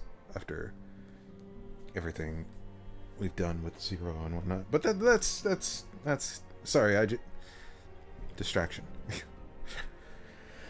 Welcome back, Eorzea. Word of your momentous encounter with Lord Ramu precedes you. I would fain share news of mine own, but Urianger's discoveries must take precedence. Upon witnessing your defeat of the Lord of Leven, our learned companion was struck with a profound insight regarding the nature of the Ascians' immortality. Let us assemble and discuss his observations together.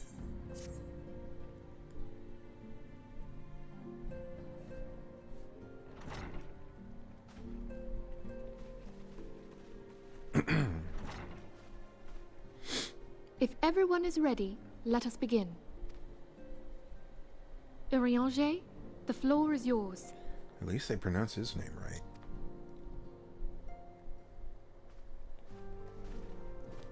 As all here assembled now know, in its final hours as our Order's headquarters, the Waking Sands did play host to a most unexpected visitor.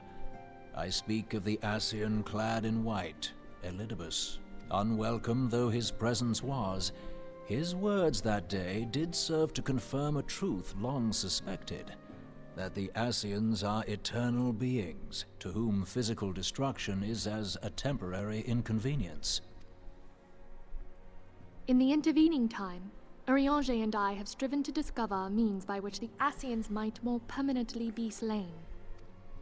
And 'tis my belief that we have found the thread that will allow us to unravel the twisted skein of their existence. In the moments prior to Leviathan's most recent manifestation, the Sahagin elder who summoned him was observed to undergo some manner of ascension. The etheric readings taken by Y'shtola at the time of this transfiguration have proven most enlightening. The disruption to the flow of ether was sudden and dramatic. So tangible was the agitation, I scarce had need of my goggles. I will say, Urianger and Y'shtola's ARR voice actors sound very similar to Heavensward and Beyond. Interesting. The significance of Y'shtola's readings might better be understood in the context of mine own, taken at the instant of the Lord of Leven's demise. Unlike the Primal, the Sahagin was not subject to etheric dissipation. Then again, I don't remember Urianger having a whole lot to say in Heavensward.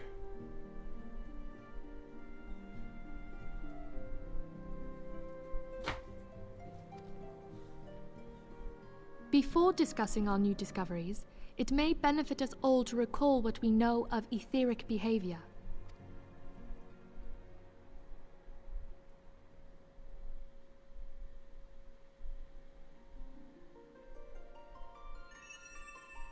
Let us begin at what some might call the end. When we who dwell in the material realm die, our spirits dissolve into the flow of ether and are returned to the ethereal realm. In turn, the restless energy which suffuses that plane streams back into our world, giving rise to new life. 'Tis as the heavens did decree, the way of all mortal souls. Twixt this world and the next do the ethereal currents swirl, bearing the very essence of life. Thus doth the cycle of birth, death, and rebirth continue unabated. I almost forgot about this little PowerPoint presentation. Primals behave somewhat differently. In order to manifest and then maintain a physical presence in this realm, they must consume vast quantities of ether, most often in the form of crystals. Though they may seem to live, their flesh is but ether given shape. So primals are kind of like the Scions were on the first. They look and feel real, but they're just manifestations made of ether. That's interesting.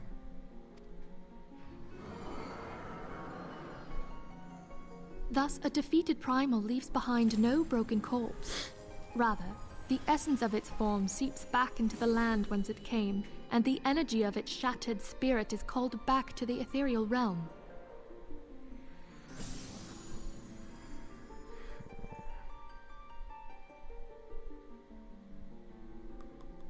Sorry, I'm just thinking.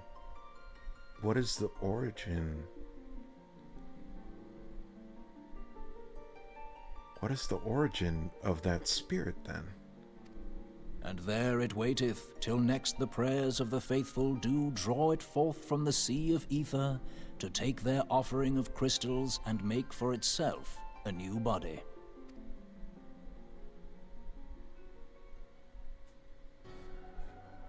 Which brings us on to the third group, the so-called immortals. They exist in a manner all their own. Quite. Even as the Sahagin Elder fell to the Admiral's musket shot, I witnessed the release of an ethereal cloud, which immediately took possession of a nearby minion. A soul that dissipateth not upon the death of the flesh. The secret of life everlasting, and in the claws of a Sahagin no less. But I wonder, what would happen to one of these obstinate spirits should there be no suitable host for it to claim? If mortal death entails a return to the ethereal realm, it seems doubtful that the soul of an immortal would venture there. Nay, it merely withdraweth the distance, unto the shore of the ethereal sea, perchance, but no further. Yes, it exists in neither this realm nor the next, abiding instead in the space that lies between them. The Ascians took control of Thancred by means of a crystal of darkness, an artifact which, if our theories are correct, serves as a gateway to the place I have just described. I was hoping people had forgotten about that. I am sorry, my friend. I like I like how they're standing here looking at it as if it's actually there. Like we're back in the ocular on the first. For a mercy, the weary road of our research hath brought us unto an answer. The Sahagin ascended to an immortal state, but he did not possess a crystal of darkness through which to flee this realm. Thus was he consumed by Leviathan. If we could entrap the spirits of defeated Ascians in like manner, and thereby deny them resurrection...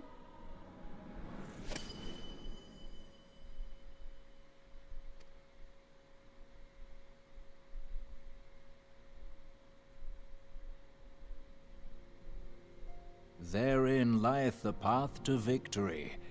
Thou art most perceptive, my lady.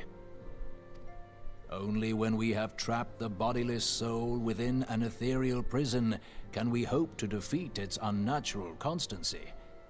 Thus might even an eternal paragon be consigned to oblivion. These feats are, of course, far easier said than done. At present, we lack a viable means to entrap and extinguish an Ascian soul. Yet, I believe it to be possible. The pieces of the puzzle lie before us. We have but to put them together.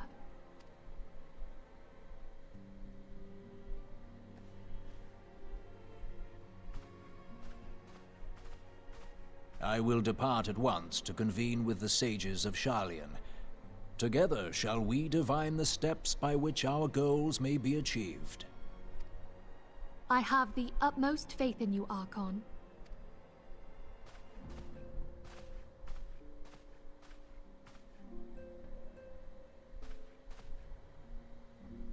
Beg pardon, antecedent, but I would raise one final matter. Even now, a Sharlayan survey party seeketh to ascertain the fate of the students of Baldessian. Their findings shall soon be known to us. Though you harbor feelings of dread, I bid you surrender not to sorrow, but abide instead in hopeful prayer. I shall, Archon. Thank you. Why does she specifically refer to him as Archon?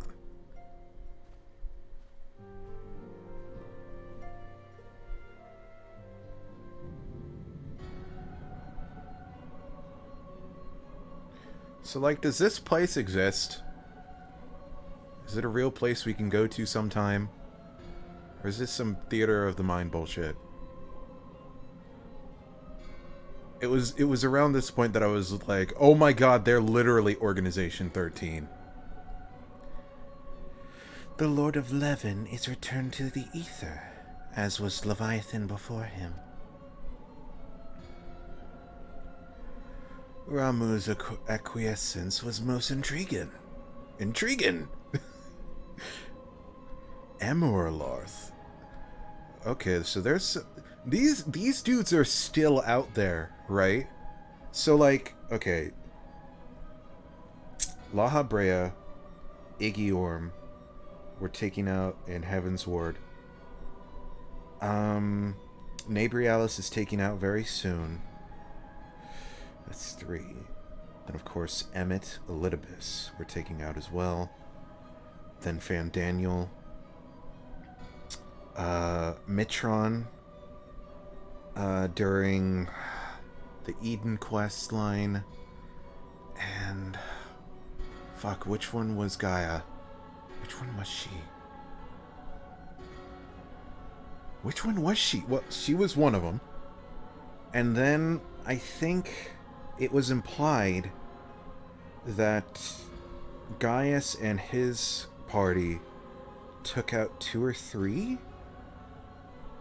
At least defeated them. I don't know if it was ever confirmed that he, like, killed them permanently. How many... basically what I'm asking is, how many sundered Ascians are still left?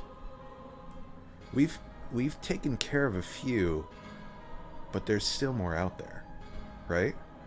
Just leaderless, wandering around doing something. This is one of them.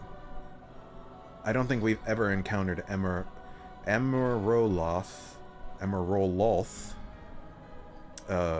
since this point. Ultima. This one either. The limitless potential of man, Heidelin's service grows mightier by the day. So Emeroloth, Ultima. That's 2. Yet he ponders at great cost to his mistress, whose strength is all too finite. 7 times have the masses survived the rejoining, but their souls are grown weak and wan. Yet even as it enervates, the ardor empowers our master. All that remains is to nurture the strength of the gifted, to forge the final key. And that is the task to which we bend our every effort. And there's La Brea. Divine seeds were ever wont to quicken in Eorzea's fertile soil. We need only lead men to the field, and by their eager hands shall a new deity arise. That which was shattered shall be made anew, and the one true God shall come again.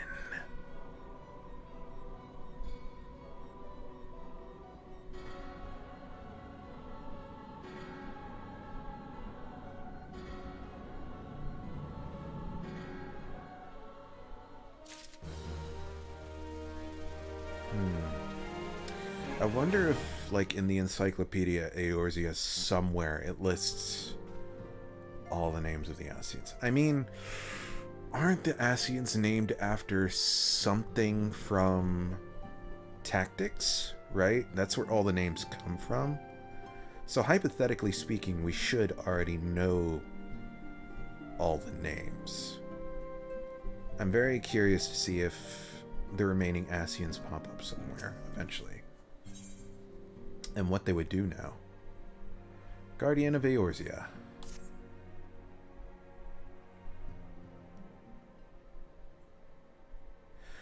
Now the matter of Ramuh has, for the present, been put to rest. There is something I would show you, Eorzea. It is a letter of thanks signed by the leaders of the Eorzean Alliance, acknowledging the Scion's tireless service to the realm. It mentions in particular The names of all the defeated primals, Ifrit, Titan, Garuda, Good King Mughal the XII, Leviathan, and Ramu. Needless to say, there is only one among our number to have faced them all. And though these words of gratitude were addressed to Order as a whole, I feel they were meant for you above all others. I, too, must offer my heartfelt thanks for all that you have done. In the course of our duties, you have never once failed to answer my call to arms. You are a true hero, Eorzea, and Eorzea is that much safer for your presence. Pray do not misunderstand me. I said safer, not safe. I know only too well that we can ill afford to lower our guard. The Ascians may be relied upon to sow chaos in this realm, to such time as they are forced to stop. Why, even without their encouragement, you may be assured that man would foment strife on his own, and that is to say nothing of the beast tribes. Unless we learn to live in harmony, the primals too will return to plague us again and again and again. And yet, despite all this, your deeds serve to inspire the people, to give them hope for a better tomorrow, and there is no greater gift. That we have the courage to strive for what might otherwise seem an impossible peace, we owe in no small part to the dangers you have faced on our behalf, and the people you have won over to cause in so doing. Our list of enemies has been long, but I think the allies with whom we are now blessed.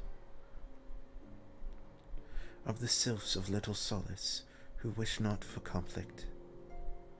Of the Alamegans and the Domans who stand with us, determined to halt the dread march of the Empire.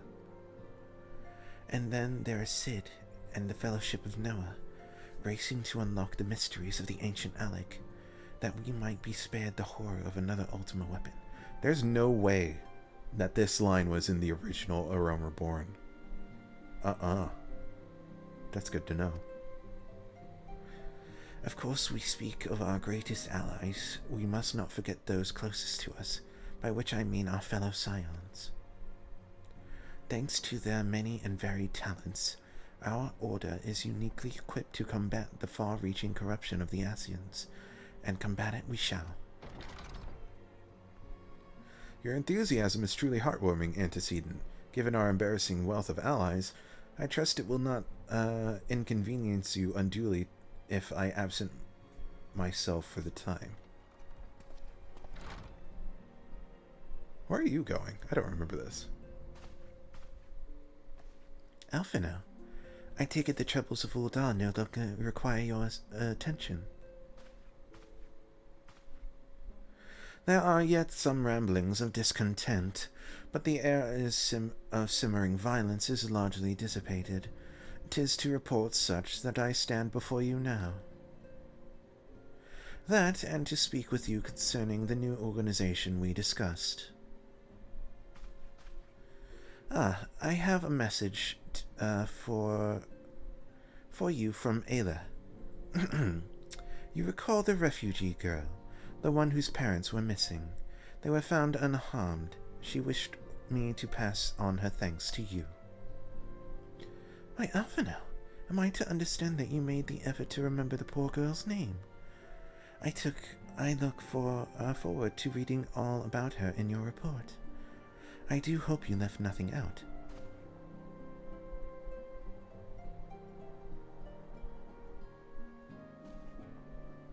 Eorzea, you have been away from Revenant's Toll for some time now, I believe. Might I suggest that you put the affairs of the realm to one side for the moment, and take this opportunity to reacquaint yourself with the town? Which reminds me, one of the Doman children recently inquired as to your whereabouts. Yozan was his name. I believe he has some small matter he wishes to share with you. Why not oblige him a visit?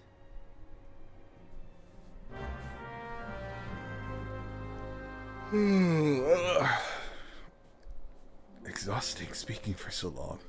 Ugh.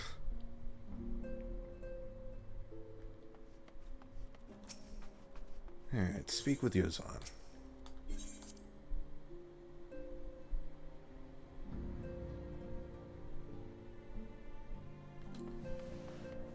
Oh, he's in here.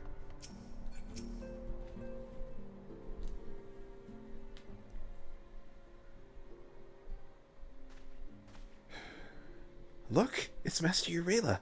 He's back from his adventures. We heard you were off fighting primals, and that they're some of the strongest enemies you could ever face. I wish I could have seen you in battle. Anyway, we all want to be heroes too, so we finally formed our own Doman Adventurers Guild to protect all the Domans. Oh, do you think you could train us today, Mr. Eorzea? Maybe you could show us how you fought the primals. What's all this commotion then?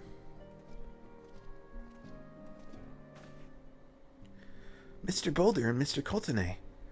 Did you know that Mr. Eorzea is back?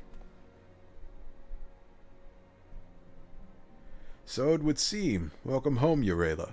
My companion and I but recently became full members of the Scions, and I believe proper introductions have yet to be made. I am known as Hoary Boulder. This bookish fellow is Coultonay. Though we remain largely unproven as adventurers, we have taken it upon ourselves to instruct the Doman younglings in the arts of combat. I told you, Mr. Boulder, we are not younglings anymore. We are adventurers. And we were just asking Mr. Eorzea if he could give us some special training. I think we're ready to hunt monsters alongside him, don't you? Well, you've certainly been diligent with your drills, but I'm afraid the fiends of Mordona are still ever so slightly too dangerous for you. I have a counter-proposal. What if I were to cross swords with Eorzea? A demonstration of skill at arms, if you will. Hoary, if I didn't know you better, and I do, I'd say you were merely seeking to test yourself against a legend. Well, mayhaps I am. But what matters the motive when the children stand to learn so much from the lesson? What say you, Eorzea? Would you consent to spar with me?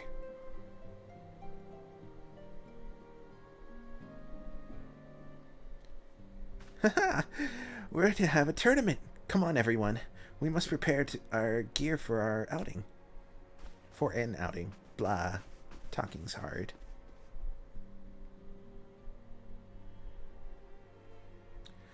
Do try not to disappoint them, Have faith, Coultonay. I shall summon every last ounce of my strength to make of this a worthy contest. The fields to the east of town should prove suitable for our purpose. I very much look forward to our bout.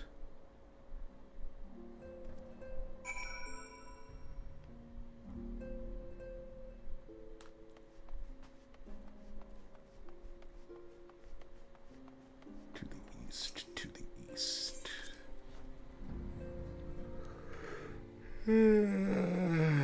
Sleepy.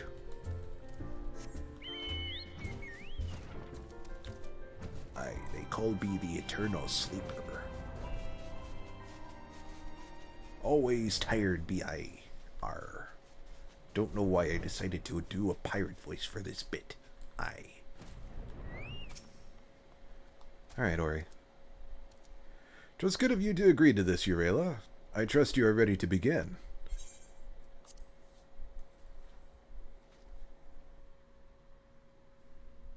I don't really remember this. Very well. Let us not keep the younglings waiting any longer. Hoary, are you certain you wish to fight him alone? This is Eorzea you face. What better way to test my mettle? Pray allow me to attempt the first round unaided. After all, 'twas this hero's legend that led me to join the Scions to begin with. Without Eorzea to inspire my efforts, I would not be half the warrior I am today. Your point is well made, but remember, this is for the children's sake as well as our own. Should it appear the contest will end too swiftly, I shall add my spells to your blade work. Hello, you haven't begun yet, have you? Oh, sure. Everybody come watch WrestleMania. Ida! What? Who are all these people?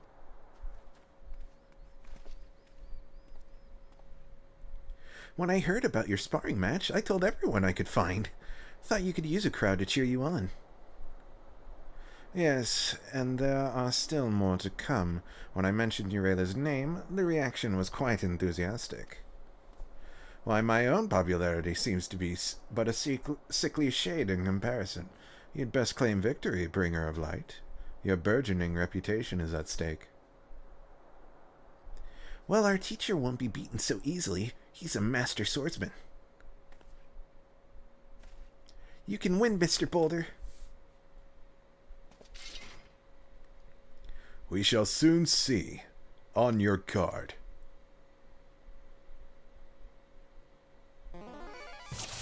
Yeah, classic music.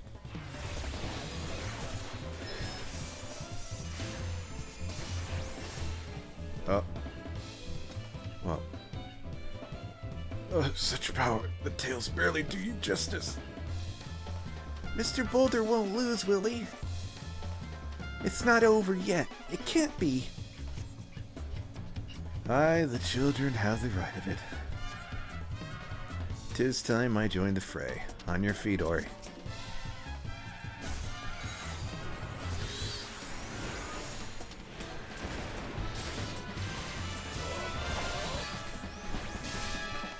I must admit defeat.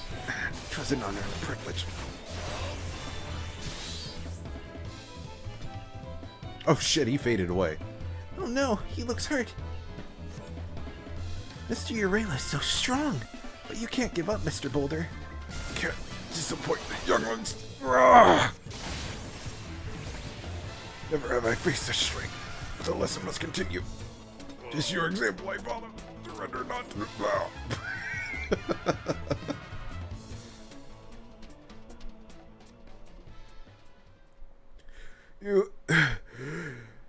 You bested me. I yield.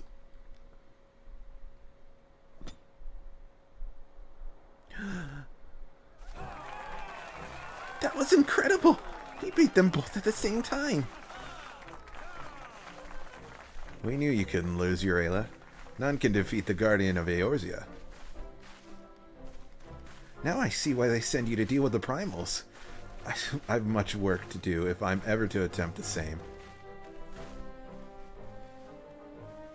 I mean, that wasn't that impressive. I just kind of beat up two randos. Oh, he's so strong.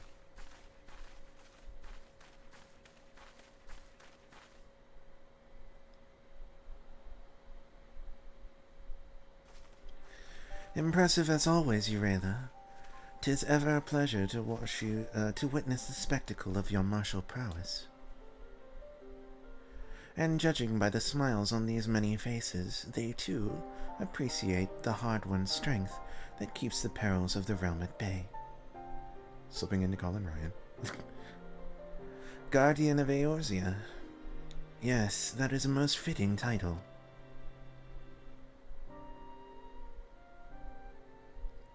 Do you recall when first we met? 'Twas at the memorial service for the Battle of Cartano. At the time, I was yet attempting to understand this land of Eorzea.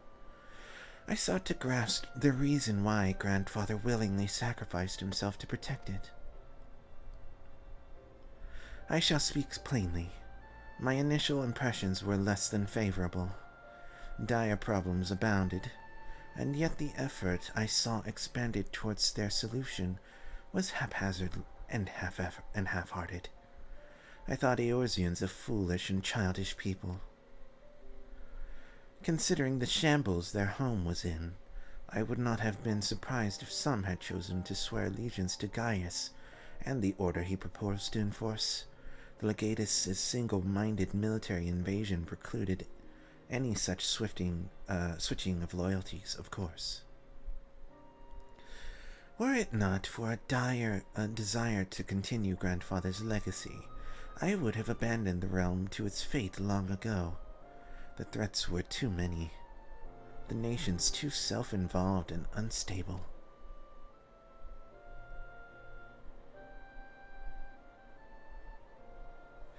"'Twas you who convinced me that the salvation of Eorzea was possible. 'Twas you who taught me, through countless acts of bravery, that what my grandsire sought to preserve was not the land, nor its history, nor any single nation. It was the people, these wonderful, oft infuriating, stubborn people, that suffer blow after terrible blow, only to drag themselves back to their feet to face another day. Though he never put such feelings into words, I believe Grandfather's admiration for this inextinguishable courage grew into a fervent wish, a wish to aid Eorzea and its inhabitants in charting a course for the future. A wish that has now become mine own. I, too, will endeavor to take up the mantle of a guardian of Eorzea, and champion these people who toil towards a better world. Our cause, however, is not a simple one. The troubles that plague us are of a scale that cannot be solved by the science of the Seventh Dawn alone. No, what is needed to tackle the root of the primal threat and effectively counter the schemes of the Ascians is a new, expanded organization that operates beyond the limitations of nations and borders. We must assemble the Avengers. It is the only way to defeat Thanos. Sorry. If you would aid me in building such an organization, then pray let us continue this discussion back within the walls of the Rising Stones.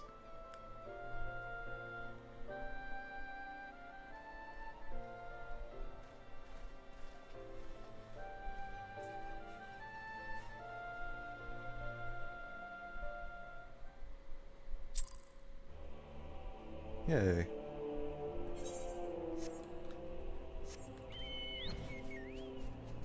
I noticed I couldn't hold on to the Sam Riegel impersonation there. I don't really do an impersonation of Colin Ryan, but I guess I do my own interpretation of how should I describe this?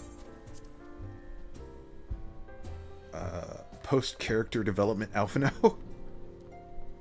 I guess that's what I slip into whenever character development happens for him. That in later chapters. I was trying to capture the arrogance, but there wasn't that much arrogance in what he was saying there.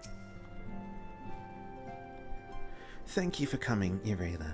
The world shifts and alters, and we, my friend, must ever be one step ahead of the chaos. What I propose is the formation of a new organization, a group that shall pave the way for a truly united Eorzea.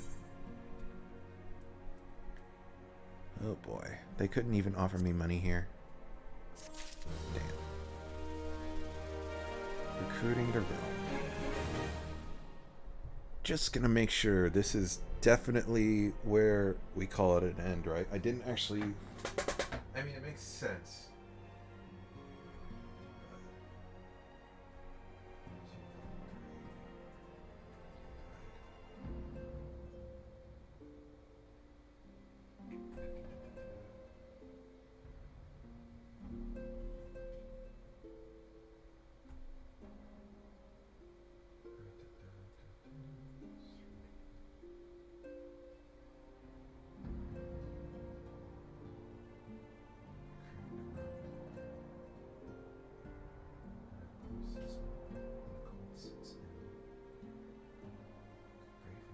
There's still more quests to do?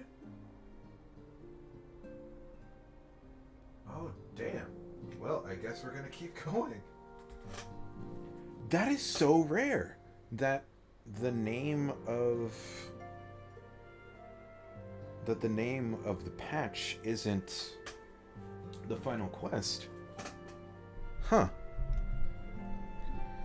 Well, give me a moment if you wouldn't mind. I need to stand for the stretch. Ugh. Let's do this in the small face. Excuse me, microphone chan. Oh, that's. Oh. Oh, we'll get there. We'll get there. Ow. Ugh. Okay. Yikes. Ooh, got a little lightheaded there for a moment.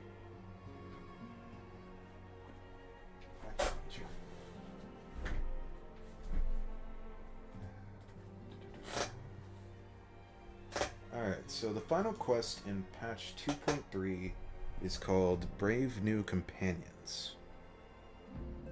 So that's not too many quests away from here.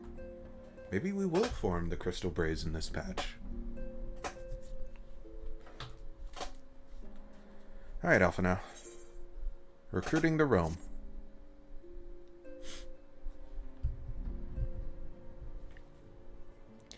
Pray forgive me if I tread over old ground, but I would first speak of the grand plan. Since the advent of the 7th astral era, the leaders of the three nations have been deliberating over an accord that seeks to bring the disparate forces of Eorzea together into a single entity. A realm-wide grand company, if you will. The military might of such an institution would be drawn from every corner of the land, and directed against threats that no single nation could hope to overcome alone. Yet while the purpose of this hypothetical organization is undisputed, the logistics of its formation have become the source of endless debate. And the longer these discussions continue, the more I sense the impetus towards unification draining away. Thus have I been campaigning for the creation of what might be considered a trial company. It will be on a much smaller scale than what we hope to eventually achieve, but capable of the same manner of unrestricted operation accorded to the Scions. 'Tis my hope that the successful utilization of such a force will lend momentum to the lagging deliberations. Also, being a primarily military outfit, I mean to assuage fears of its misuse by placing the fledgling organization under the authority of the antecedent. The Scions work tirelessly to protect Eorzea and its people. My voice is getting sore. Damn.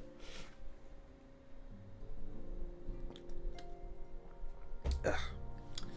But as you yourself have witnessed with the refugee revolt, there are limitations to what even we can achieve. With this new company under the Scion's command, however, we will be capable of responding to a wide range of difficulties without straining our resources or overtaxing your formidable talents. The goals of my proposed organization and those of the Scions are ultimately identical, a point conceded by all concerned. But before I can move forward with establishing this precursor to the true border-spanning Grand Company, 'tis yet necessary that I visit the three leaders and gain their official approval. A tiresome and time-consuming task, which is why I would ask that you accompany me on the journey. Great. And attend to the business of recruiting our inaugural members, while I am otherwise engaged with bureaucratic formalities. Thank you. 'Tis reassuring indeed to know that the bringer of light and his discerning eye will be selecting our future allies. Oh, great. Place all the blame on me. Thanks. Our first destination will be Limsa Lamensa. Let us rendezvous at Bulwark Hall.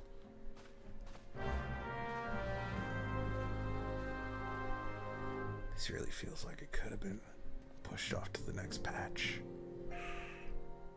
It's kind of a strange note to end on, really. Back home.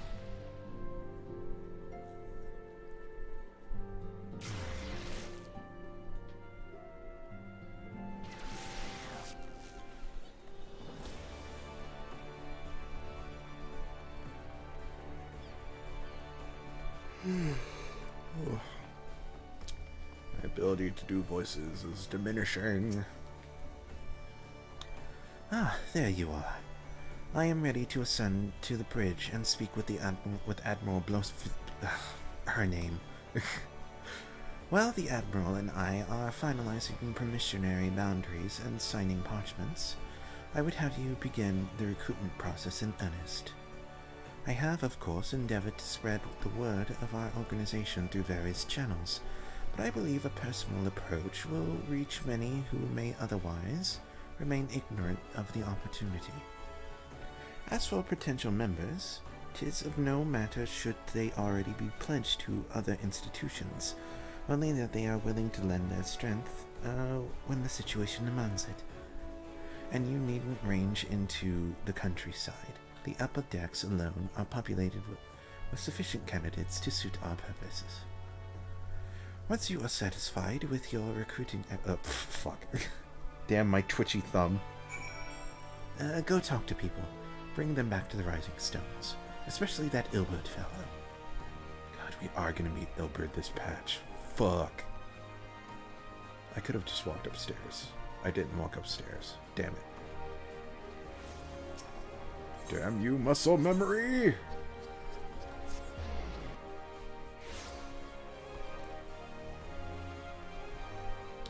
Oh, it's all about the upper decks. Gotcha.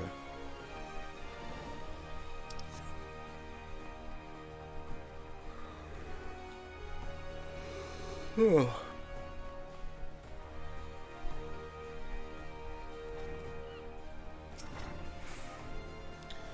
Who in the bloody hells do you think you're talking to, Drylander?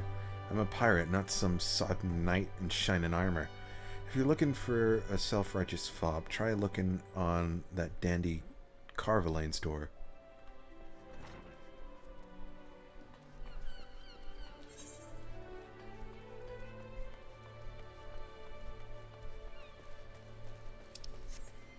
It's weird, like I was so mentally prepared to end the stream a couple minutes ago because I thought it was over. But no, it's not. So now I'm trying to work up the mental capacity to continue this. A precursor to a united Eorzean Grand Company. While I do admire the scope of your ambition, my responsibilities here at Naldic and Vimeli's keep me close to the forge.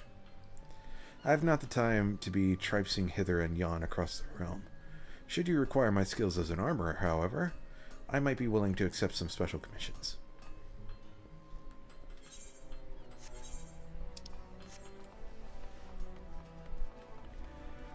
Oh god, we have to do this at every city state, don't we? Fuck.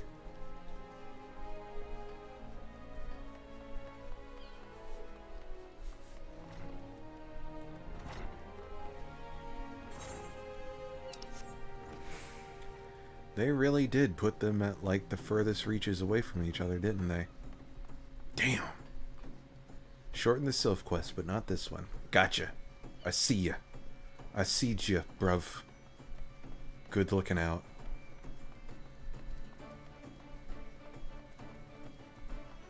Oh, Rio. You'll join up.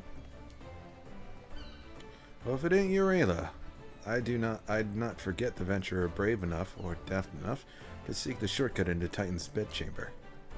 You remember old Real, don't you? Formerly of the Company of Heroes. 3 whistles at Bronze Lake. It ain't often I drive my arse out to Limsa for a drink, but I'm right glad I did. How fare you these days? You're looking to put together a new crew. Top tier work. Huh.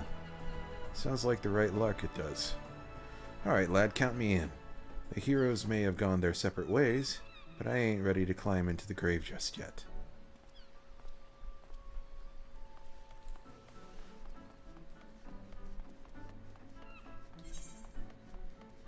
Where are the other ones?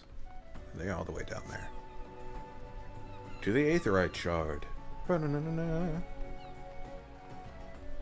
Hoop.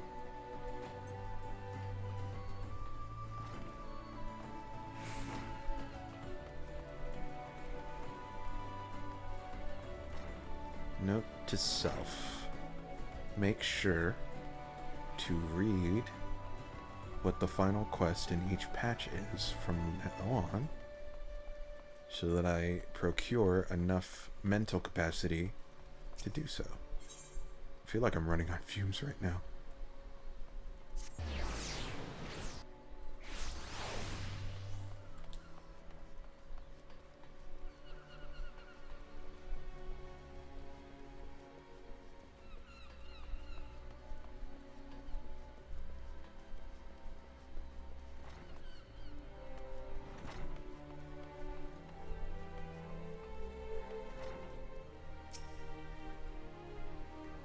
An organization with the freedom to operate in territorial impunity with territorial impunity. I must say your proposal intrigues me. But the Krakens will know that there is but the Krakens well know that there is a time to act and a time to watch, and I'm afraid this trial company of yours falls into the latter category.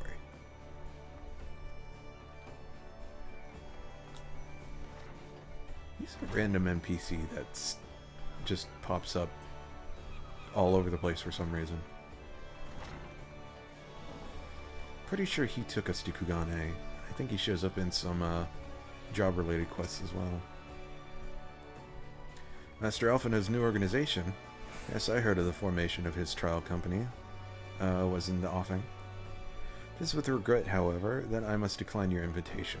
As commander of the Yellow Jackets, the protection of Limsa Laminsa must needs receive my full attention.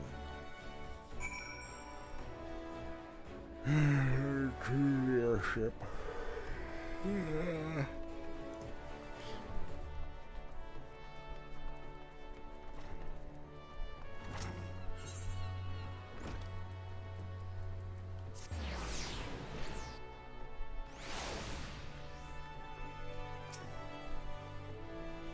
Eorzea, your recruiting went well, I trust. I am curious as to how my proposal was received by the rough and ready folk of Limsa Laminsa. Ah, a member of the legendary company of heroes indicated his interest. Astonishing. I knew enlisting your aid was the right choice. Few could boast the acquaintance of such an elusive character. I too was successful in my task. The Admiral consented to sign all the documents requiring her approval. I can only hope that my visit with the Elder Seatseer proceeds as smoothly. Pray continue on to Gridania at your own pace. I shall await you at your arrival at Nafika's altar.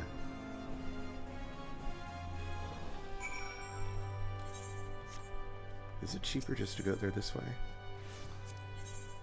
Yes. Well, since I'm here. We don't need seats. Bye. Confirmed cutscene skipper. PS5 are banished from the Final Fantasy XIV community. Nafika's altar.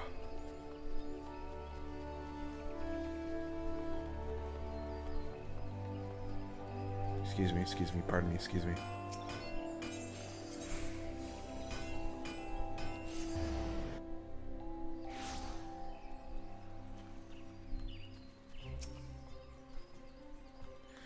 My audience with the Elder Seatseer is due to commence momentarily.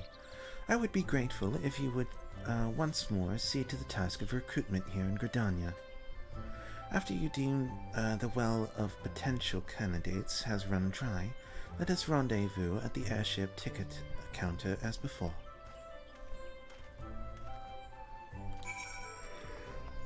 Alright, losers. Who wants in? LFG new members for static. Need memorable characters. Which way to go first? I guess this way. I should have used the aetheryte shard.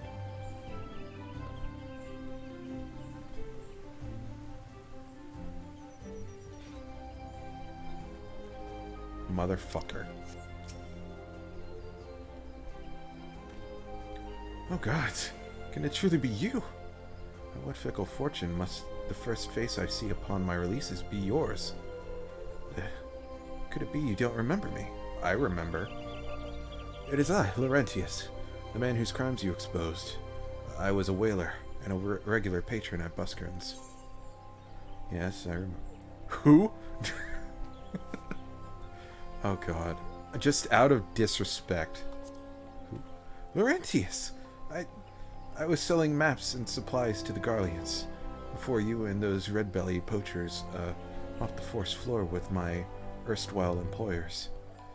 Here now, just how many criminals have you dealt with that my ignominious tale ignites not the slightest flicker of recognition? The less said of my past, the better, I suppose. And what of you, adventurer? What business brings you to this part of Gridania?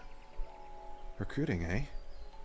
And what is your policy of reformed convicts? Well, they have to be reformed. As matters stand, the wood whalers will have not more to do with me. This may be just the second chance I was looking for. God fucking damn it. We did give him a second chance, didn't we? I knew that Laurentius obviously joined up with Ilbert later. I forgot he was part of the Crystal Braves too. Revenant's toll, you say? I shall leave at once. I shall not regret this. You shall not regret this. I most certainly will. I promise you, I'm a changed man. God's fucking damn it. Well, I'm sure everything will go swimmingly with him.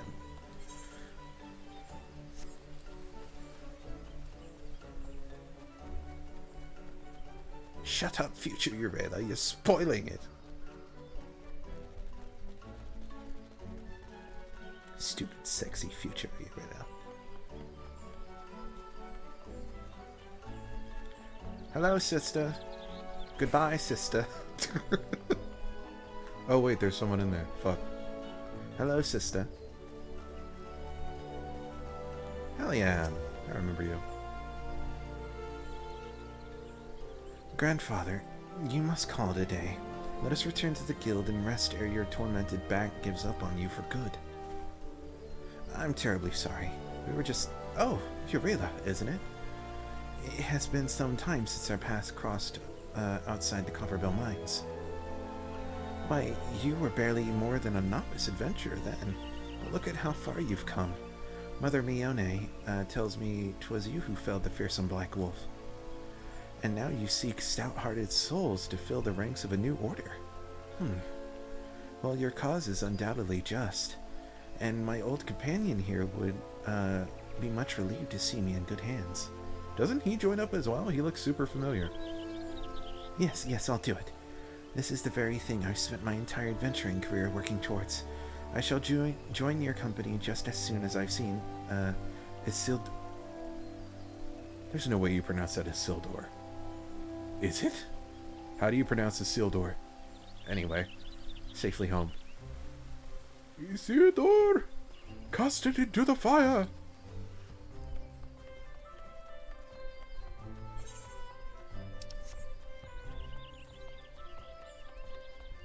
What about the old man from the haunted house? Yeah. You want in? Spooky man? You would offer this old man a place in your company of champions. I am both puzzled and honored by your invitation. Pray forgive me, young master, but I cannot accept.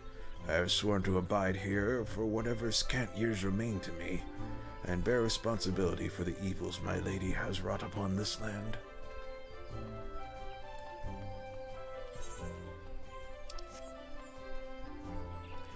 God, does that mean that little shit-eating Lalafell is also... we're gonna run into him too. I remember there being 3 of them. Ilbert, Laurentius, and whatever the name of that Lalafell was.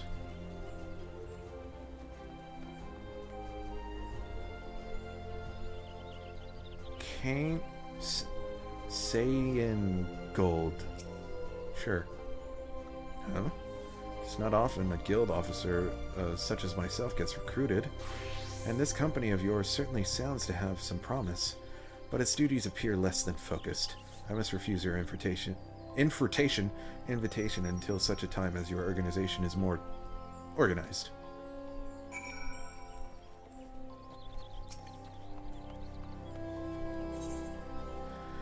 Airship.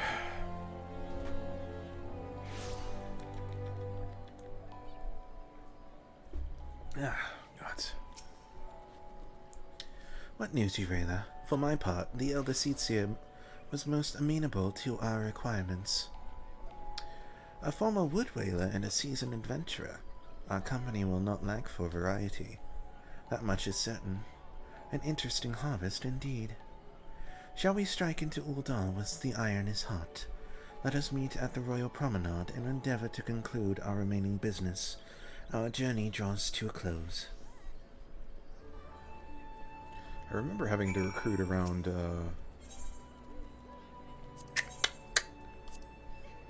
Mordona as well.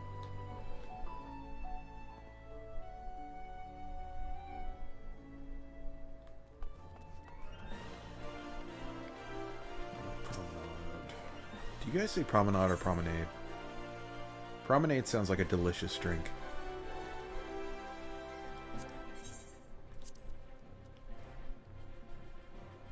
Pomegranate lemonade. Surely that's what you would call it, right? Promenade?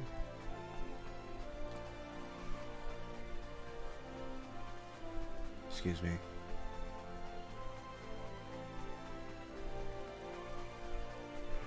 I'm here. Uldar, the Gilded City. Where's one's fortune defines one's worth. I hope some manner of fortune is with us, and that this final leg proves as successful as the previous two. Might I suggest descending to the lower level before beginning your recruitment efforts? I do not think the Sultana will take kindly to us approaching from her personal guard. Let us meet back here at the promenade when our respective tasks are complete. Good hunting, Eorzea. Can I just... Yeah, there we go. So. Turn around. Run this way.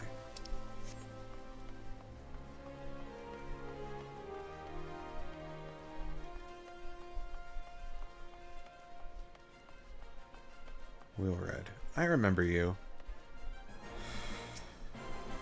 I think I remember you not making it past the Bloody Banquet. Hmm? Wait, you're the man who came to Little Amigo looking for that masked devil. Who knows what might have happened if you hadn't? I'd probably be dead. And a whole lot more of my friends besides. We were such fools. Any road, that disaster really got me thinking about our homeland, and about the outsider who saved us from ourselves. I realized how easily I'd been manipulated, and vowed to make of myself more a worldly man. So here I am. A new company of champions. And you say it will take me to all corners of the realm. That sounds exactly like the kind of opportunity I need. And don't worry, I'm not the same stripling you met in Little Amigo.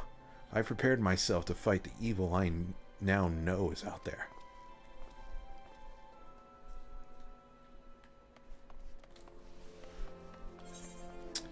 Yeah, I don't remember him being around for long. Unfortunate.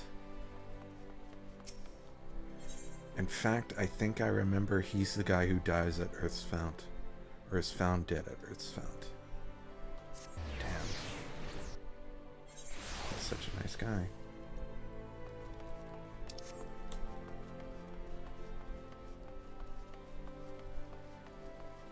Orson. Oh, what a happy coincidence. Do you remember me, perchance? I am Orson, of the Church of Saint Adama Landama. Thank you again for your timely rescue. And I must also thank you for preventing that fraudulent priest from preying on Drybone's less fortunate. A most upsetting business. Are you here with your companion, Thancred, wasn't it? Ah, 'tis new companions you seek. Then your proposed organization sounds a powerful force for good. But my place is at the church, with the children. Nevertheless, I wish you well in this undertaking. Alright, who's left?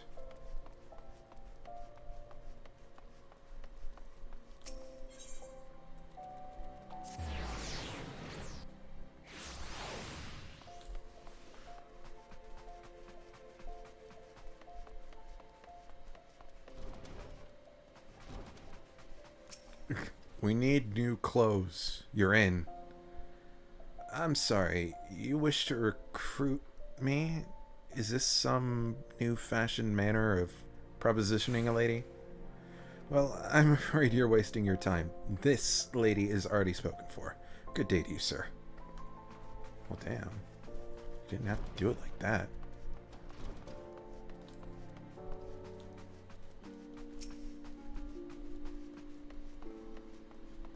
I'm trying to remember who's left. Quest over here to turn in. That's for later. Lindbert, I don't remember you. Hi, you'd be surprised what rumors drift down to Pearl Lane. I know this glorious new company of yours, and just how far I'd go to avoid getting involved with it. Whispers on the street say your organization is founded by corrupt coin, by syndicate money. If you think you're recruiting for a just cause, then you're a bigger fool than I took you for. God damn, he's not fucking wrong, is he? The steps of Thor. Who's left? Oh, is he right underneath this guy?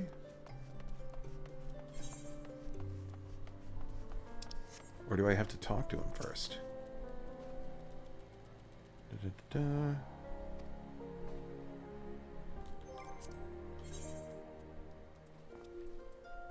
Where's my juice?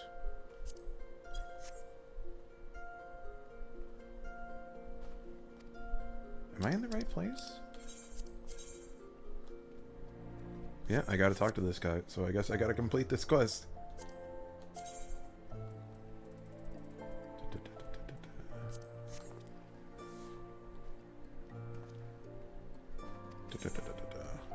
Give me that money. There we go. A company that looks to cure the ills of the realm entire. Listen, friend, I can scarce bear the complaints of the next stall over, let alone the conundrums of the neighboring nation.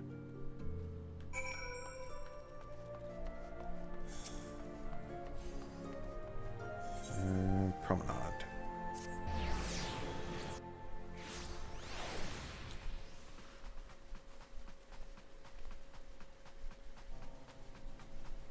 Alright, Elfino, we done here?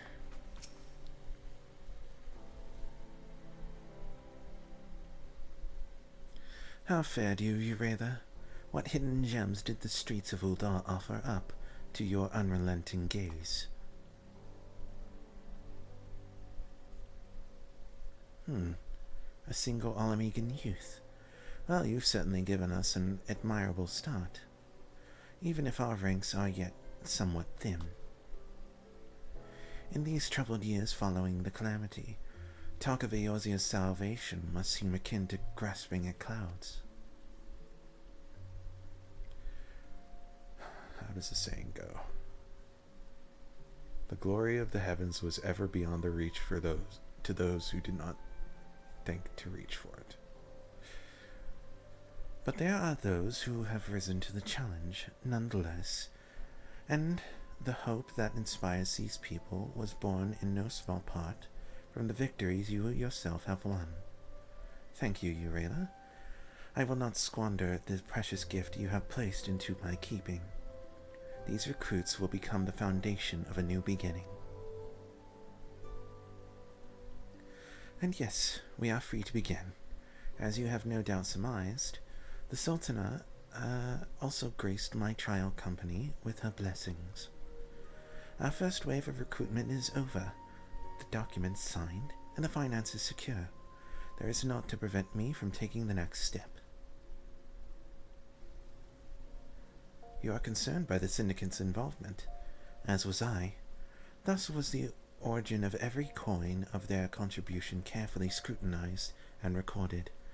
This organization will not be built on corruption. Damn. Well. Naturally, I would prefer not to rely upon outside sources at all, but even my family's substantial coffers could not sustain a venture of this magnitude.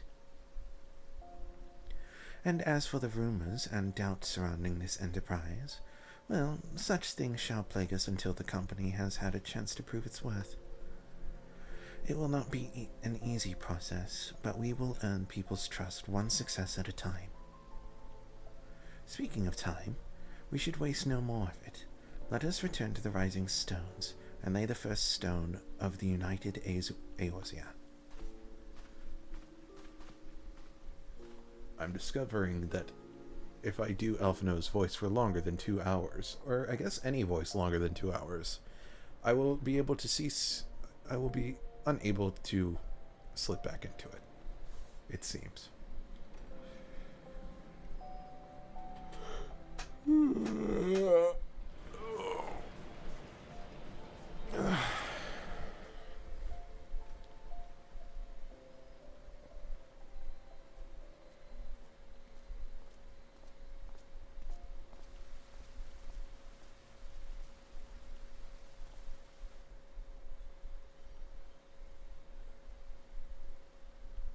Tell me, General, what think you of Alphino's bold endeavor? I think it is more than bold, Your Grace. His organization would pave the way for a united Eorzea. Well do I understand his impatience, since facing the common threat of the Ultima weapon, our nations have seemed farther apart, not closer together. Considering the many problems we face, should we not be glad that someone else is taking the initiative? We have all pledged our cooperation, yet the grumbling continues behind closed doors. Ul'dah is not alone in her duplicity. I myself have doubts as to the good this organization will achieve. With the inclusion of the finest soldiers of the 3 grand companies, it promises to be a fearsome military body. But whom will it serve? Even under the watchful gaze of the Scions, it is not unthinkable that such a force could perpetrate a great wrong. Does it not concern you that a significant proportion of its financial backing came from the coffers of the Syndicate? That those unprincipled worms might forge this extraordinary gathering of warriors into a private army? Damn. I completely forgot how fucking suspect everyone was of this shit. And rightly I have so, I trust guess. in the Scions, Your Grace. They have spared us no end of trouble at the hands of the Primals. If they seek reinforcements, I deem it unwise to deny them. As for their finances, full many gave generously. And though our nobles proffered a sizable sum, their coin did not spill from the pockets of Lolorito and his cronies. And what of the presence of our stalwart adventurer friend in this endeavor? I doubt the warrior of light would betray our cause. Yes, there is that, I suppose. Yet I have known people to change. Whether we will or no, the events of the age hurl us this way and that, like a dust devil skipping across the sands. Cannot be done about Telechi? I have explored all avenues available to us, Your Grace. But as Ul'dah law now stands, we lack the evidence to convict him of any crime. To arrest him on spurious grounds would only play into his hands.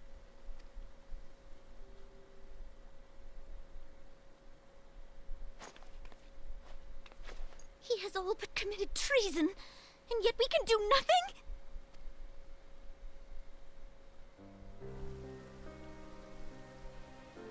Then what good our government? What worth the royal house? How deplorable this mockery of justice! Damn. Girl can act.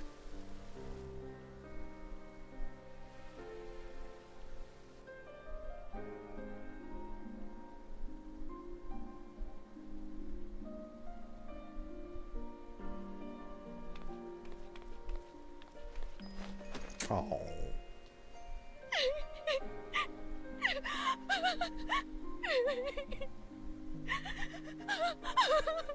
Have faith, Your Grace. It is not over.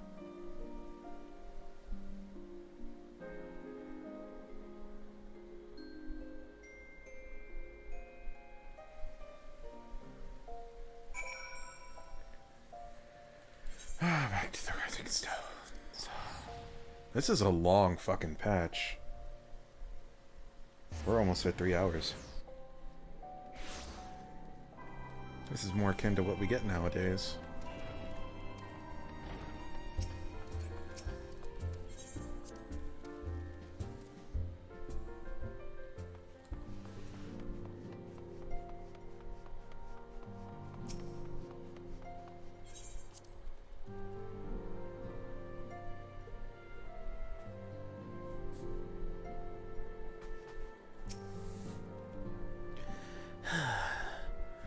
That is not a journey I wish to repeat. But I cannot pause to rest. The culmination of our effort is at hand. I must see to the preparations for the inaugural ceremony. Thank you for allowing me to monopolize your services, Eorzea. I am certain the antecedent will be relieved to see you free of for other duties.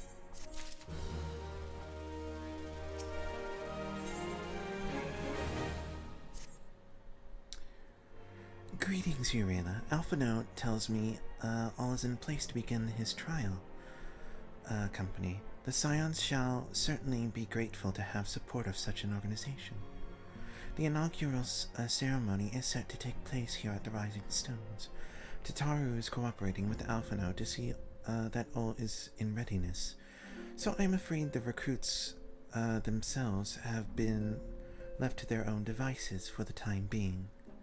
Quite a number of new faces have arrived in Revenant's Toll of late, and wonder if Slethborn might not find himself overwhelmed. Would you speak with him to see if there is aught he requires?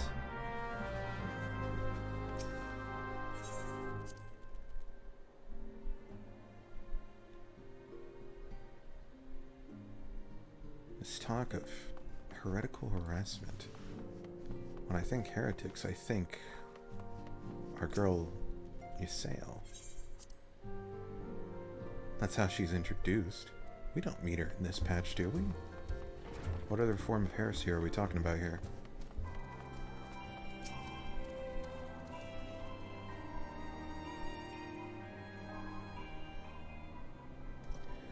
What can I do for you, Eorzea? I thought you'd have your hands full helping out with this new arm of the Scions.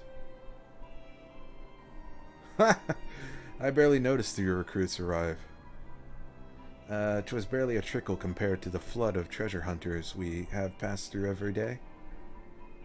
While I appreciate your offer for aid, 'tis more your burden that concerns me.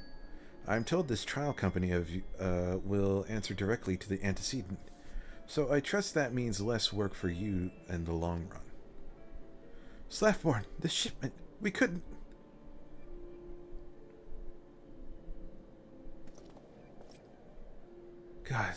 God's woman, what befell? We were bringing the shipment to Revenant's Toll, provisions earmarked for the frontier effort. But just as we sought to cross over into Mordona, we were set upon by brigands. I believe they were here. I believe they may have been heretics. They were many, too many.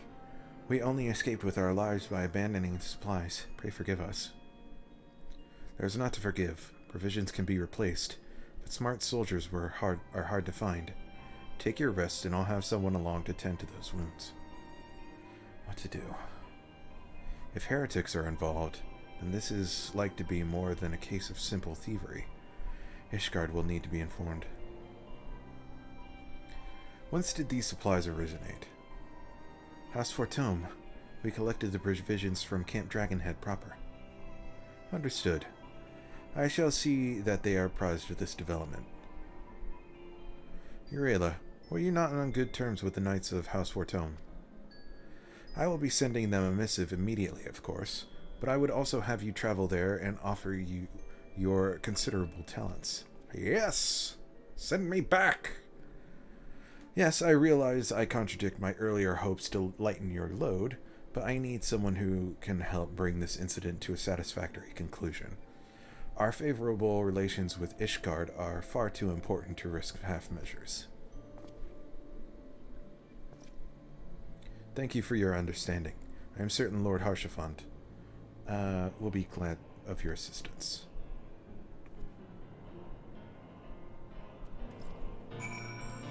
Camp Dragonhead.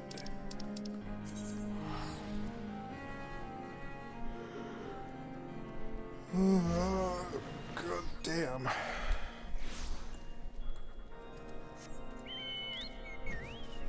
Alright, boyo. You miss me? I missed you. Well, well, if it isn't my fine friend, Eorzea. Would you care for a plate of roast caracol, some mulled wine? No? Ah, I see you have not come into my hall merely to escape the biting cold.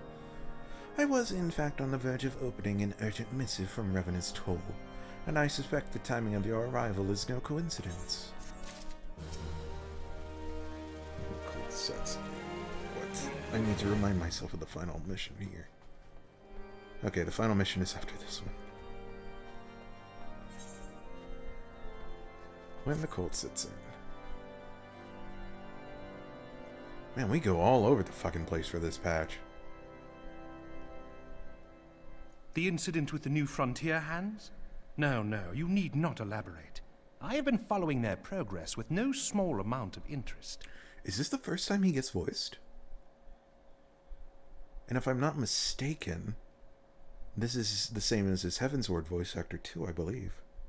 I think him and Amaric both carry their voice actors over into Heavensward, I think.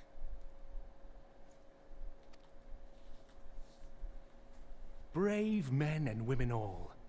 They do our nation a great service. The existence of a fortified outpost in Mordona will do much to dissuade the Empire from trespassing on Kurth's soil. Right glad am I that you have chosen to lend your support to this endeavor. Never let it be said that House Fortome does not acknowledge the efforts of her allies, or her debts. 'Twas in the spirit of gratitude that I arranged for sundry supplies to be delivered to Revenant's Toll. That the shipment should chance to be waylaid by heretics is poor fortune indeed. Poor fortune, I say, yet not without precedent. If you would know the truth of it, these incorrigible villains grow more organized with each passing day. This new unity of purpose we attribute to their leader, the Lady Iceheart. Holy but though shit. I have devoted significant resources to the task of identifying this woman, we have yet to learn so much as her birth name. What we do know is that the heretics speak of Iceheart in reverent tones, and would gladly embrace death rather than betray her. Such loyalty is rare indeed, and I fear to imagine what so committed a collective might achieve. The brigands have not yet been so brazen as to risk direct confrontation here in Dragonhead. Some few of their number have, however, been sighted not far to the west of here, and with ever-increasing regularity. God, it's been so long since I've heard his voice. Of course, like, I remember the line that he says, right? But, like, hearing his voice for such an extended time, you forget how much... There's, like, a bassiness to it that I had forgotten. And he tends to be a little posh and roll his R's. A visit to Whitebrim Front may bring you the answers you seek. Will you brave the snows, knowing what implacable foes may lie in wait? Halone's blessings be upon you. Though I take no pride in the admission, many of mine own countrymen are not so well suited as you adventurers to dealing with such foes. Were they dragons, it might be otherwise. But truly, I could not wish for a finer ally. You have done much for my house in the past, and I have no doubt but that I shall have cause to celebrate your deeds again ere long. Should you learn aught of value, pray return to me forthwith. A warm hearth and a warmer welcome shall be waiting for you. Oh? Ayo? Warmer welcome than your hearth, sir? Sir, please. Not in front of the chocobo. Alright, back to White Brim. We're in White Brim. Okay, stream over. Thanks, guys. Wow, this is a fucking loaded patch. God damn. I'm still trying to decide if, like, come 5.3, if I want to attempt to, do a full, like, 5.5 hour stream. They're up top, aren't they? Well, we're down here now. Get me up there.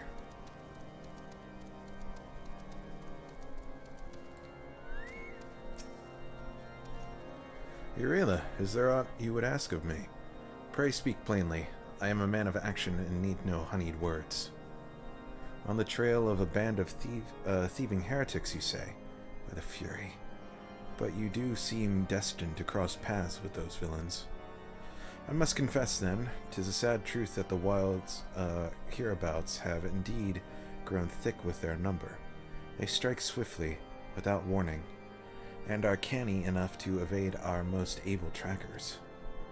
But 'tis not merely their newfound organization that confounds us. The heretics themselves seem somehow changed. I know not what manner of influence this Iceheart wields, but the men we face seem utterly lost in the grip of righteous fervor. 'Tis an unsettling and unnatural zeal. Mayhaps you would care to question one of their recent victims. As fate would have it, your arrival came moments after a traitor was waylaid on the road. A patrol found the unfortunate fellow lying senseless in the snow, and carried him to our infirmary. Assuming he has regained the use of his faculties, the merchant might recall some small detail that could aid you in your task.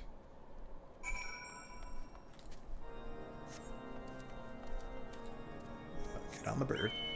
Thank you. Get me down. Where am I? Where am I?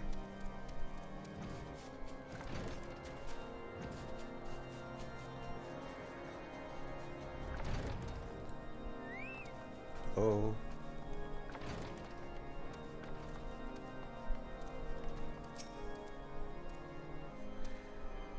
Tell you what happened?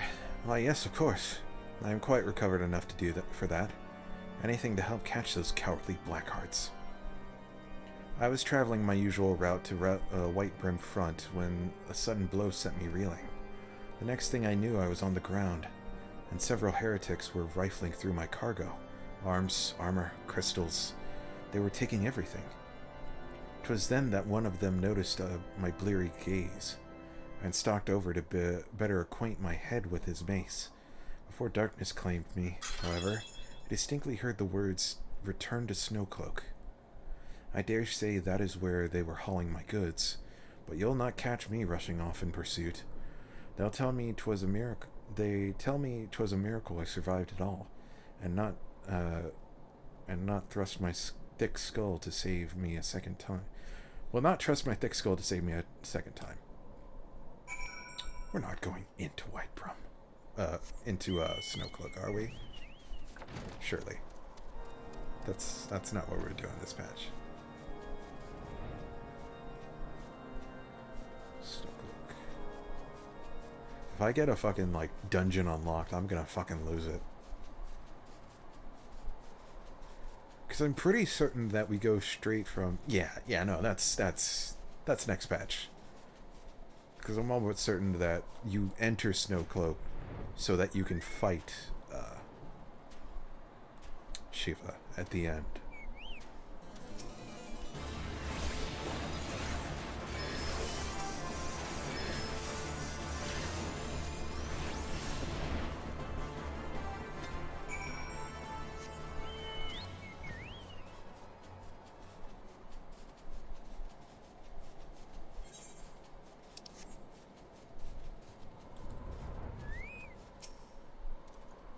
Ah, draw your weapon Wait, I recognize you, adventurer. You've come seeking heretics. Then we share a common purpose. We were on patrol when we chanced across one of their raiding parties, and pursued them here. By rights, we should have had them cornered in this ravine, and yet they are gone. Vanished, like icy wraiths. Need to readjust my seat again.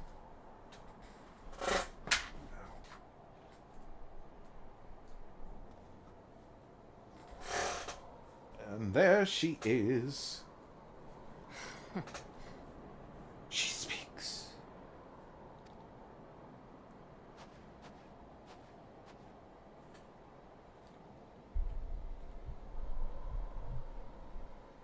I see ya.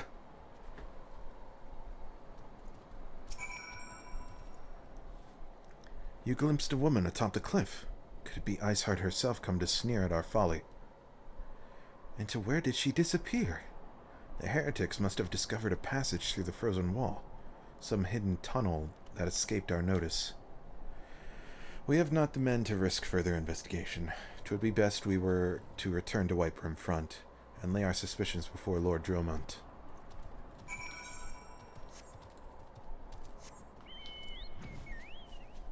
Can I go over this mountain? Just make a straight line. Thank you.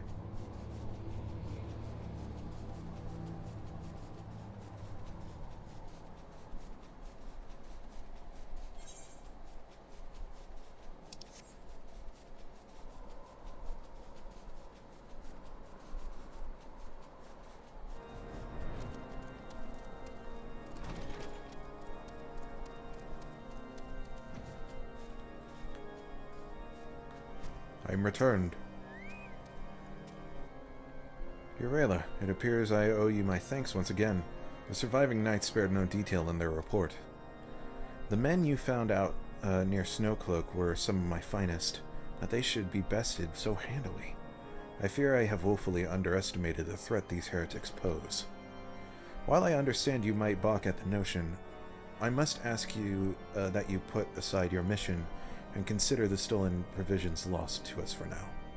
'Twould be ill-advised to blunder unprepared into what may well be the very lair of our enemy. Pray return to Dragonhead and inform Lord Harshaphant of your discoveries. He will wish to plan contingencies of his own. As for Iceheart and her fanatics, the freezing heights of Snowcloak will not shield them from our justice for long.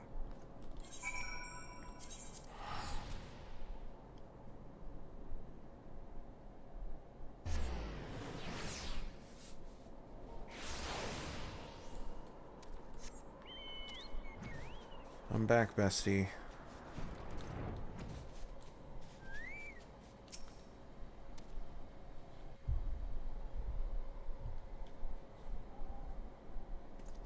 Your return is most timely. Of their own accord, my thoughts had turned to your task and the progress thereof. What are you looking at, bruh? Confess, my imaginings tended toward the grim and bloody.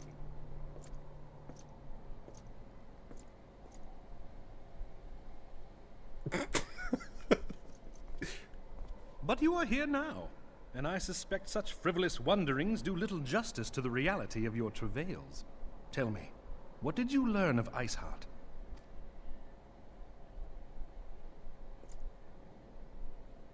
Indeed, and this transpired at Snowcloak? Of all the highlands, that towering wall has borne the worst of the region's brutal shift in climate. So inhospitable has Snowcloak become that we have still to survey the area in its entirety. Could its frozen heights conceal the heretics' hideaway? Mayhap a more robust reconnaissance effort is in order. Putting such considerations aside for the moment, we still know far too little of this Iceheart.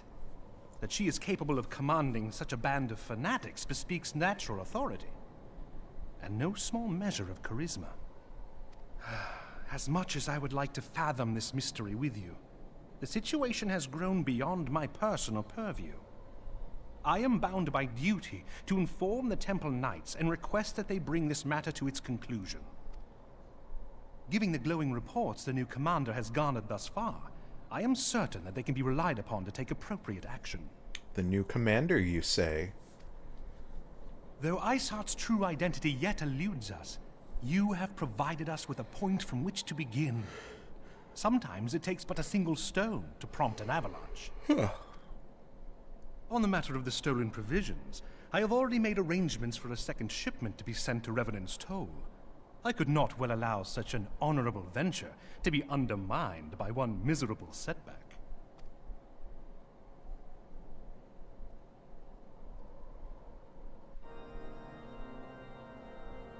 Thanks, babe. Alright, I'll see you later.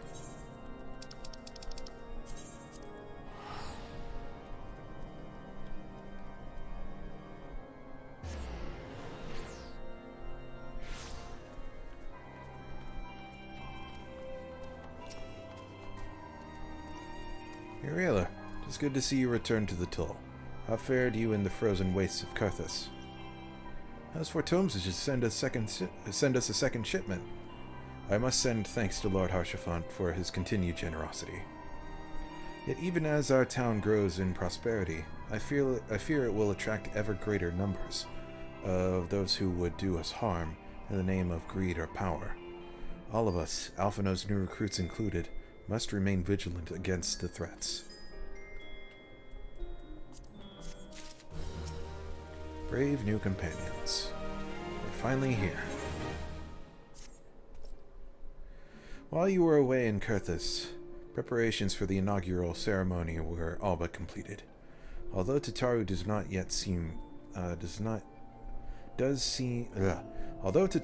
yet seem somewhat flustered. I have taken enough of your time. Why don't you head into the Rising Stones and see your frantic receptionists could do with a hand?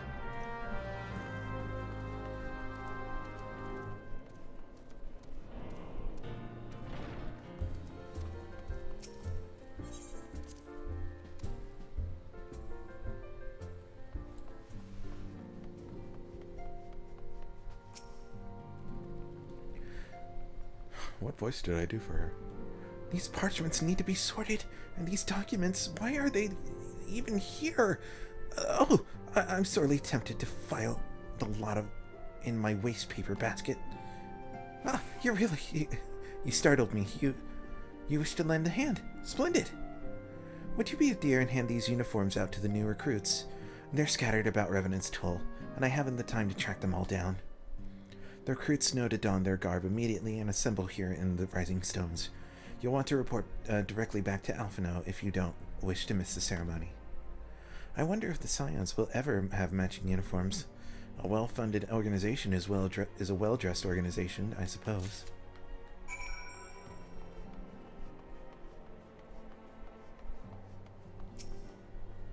Did they get rid of Tataru's little self-worth arc? Where, like, she tries to be an arcanist and stuff and you go around helping her?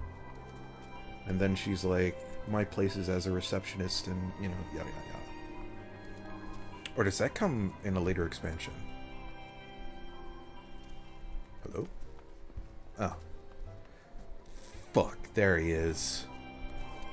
That fucking... God damn it, I don't have an umbrella so I can't kick you. Ugh! I think I remember seeing somewhere that his Japanese voice actor has a ridiculously deep voice. I don't remember what his English VA sounds like. So let's give him a stupidly deep voice. How deep can I go? Those who believe this company will see no riches are short-sighted fools. The giving of oneself to an investment in the future. Thus did I sign my name to the cause. I'm definitely not evil. Thanks for the uniform. You won't regret this. God, there's one all the way over here. Up top there.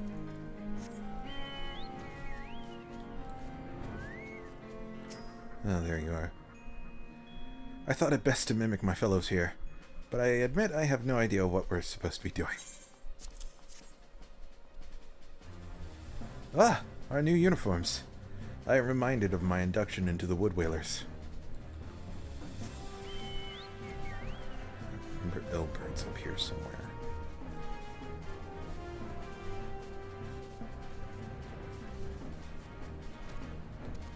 Oh, there's Rio. Skulking about. Hello there, lad. Looking for me, was you? I'd suggest giving a whistle, but I'm not sure as I'd hear it almost... and, hear it amongst all this bustle. Oh, proper uniforms and all. This thing will cut off the blood to my head. Not to worry, though. I'm sure she'll be fine after making a few adjustments. Oh no, your Etsy order isn't the right size. Damn.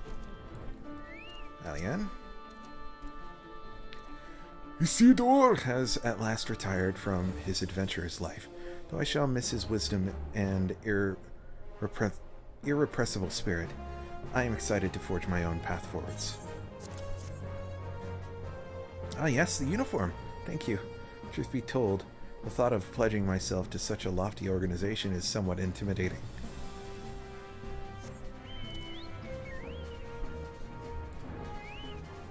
Hercules. Don't remember you.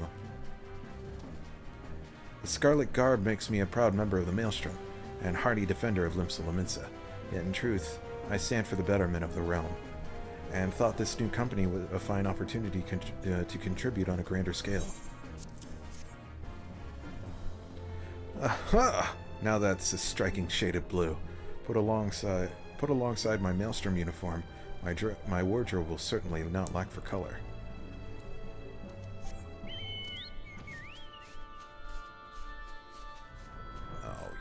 There you are. I'll fucking save you for last.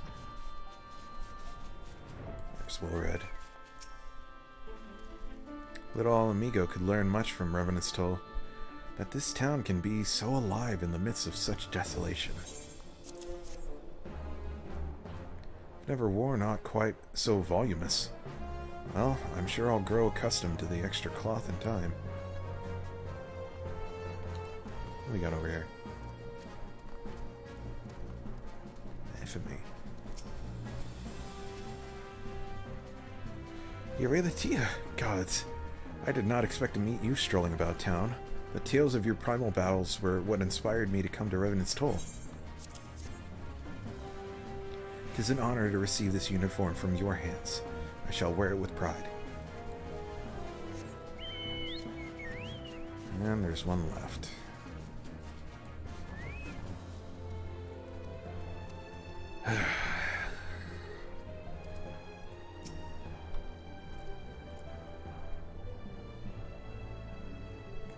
Do I even attempt his voice? I'm not good at doing an Alamegan accent at all. I don't believe we've met. I'm Ilbert. I don't know what I'm doing, but I will have the honor of leading my no, I can't do it. I don't believe we've met. I am Ilbert, and I will have the honor of leading my fellow recruits as captain. Much did I lose to the calamity, and I look forward to aiding others in rebuilding their lives. The uniforms are a shrewd design. There is no easier method of creating a common bond among what is essentially a band of strangers. I was barely more than a refugee myself for a time, and I know what it is to be without hope. I shall do my utmost to see this company succeed.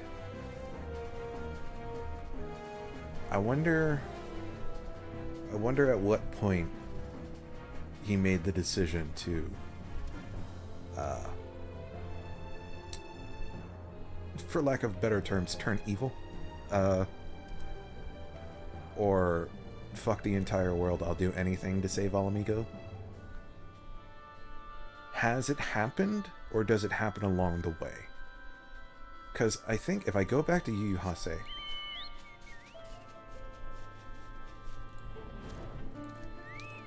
he's wearing a Flames uniform.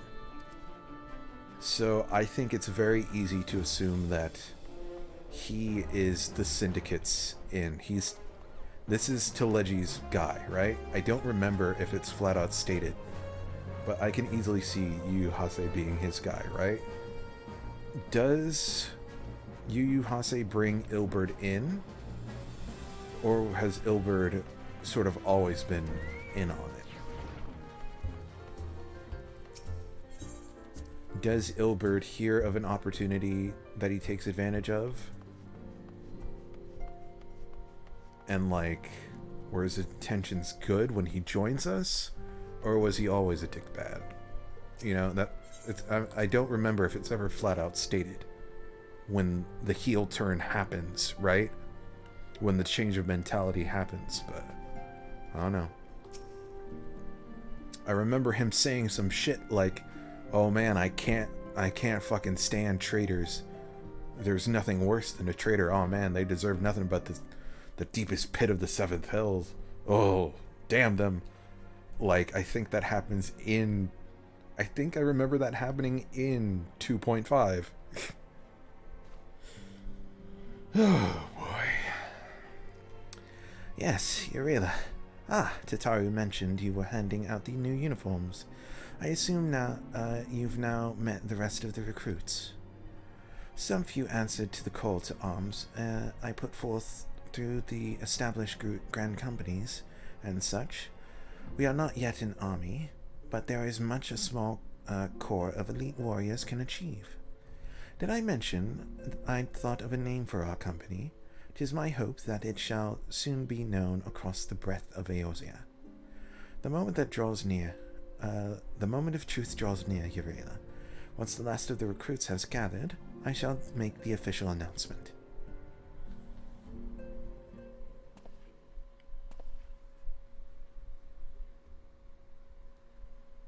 There he is, front and center. Comrades, your presence here this day signifies the momentous choice that each of you has made. With your strength now pledged to the scions of the Seventh Dawn, you are beholden to no single nation. You stand as the vanguard for a united Eorzea.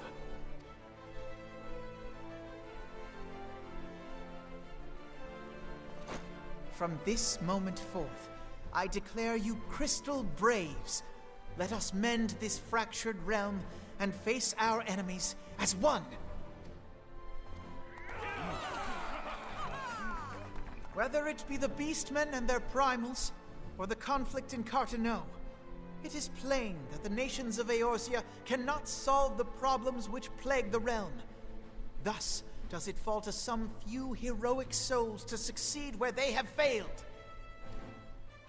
Come, take your place at the Scion's side as guardians of Eorzea, and together we shall fight for the freedom of all! For the freedom of all!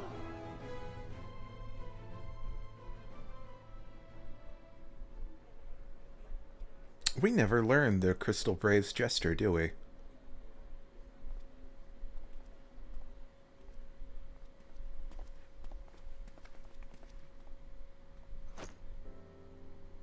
A rousing speech, Alphino. Or should I say, Crystal Brave Commander Leveilleur? Damn. I think I remember having to go get the uniforms made. Was that not like an old quest? I'm sure they've trimmed the fat, and that's probably one of the things that they got rid of. But I'm pretty sure I remember having to go get uniforms made. They didn't just appear out of thin air. Crystal Brave Commander Leveilleur. And thus did the title go to his head. Please, Antecedent. The title is honorary.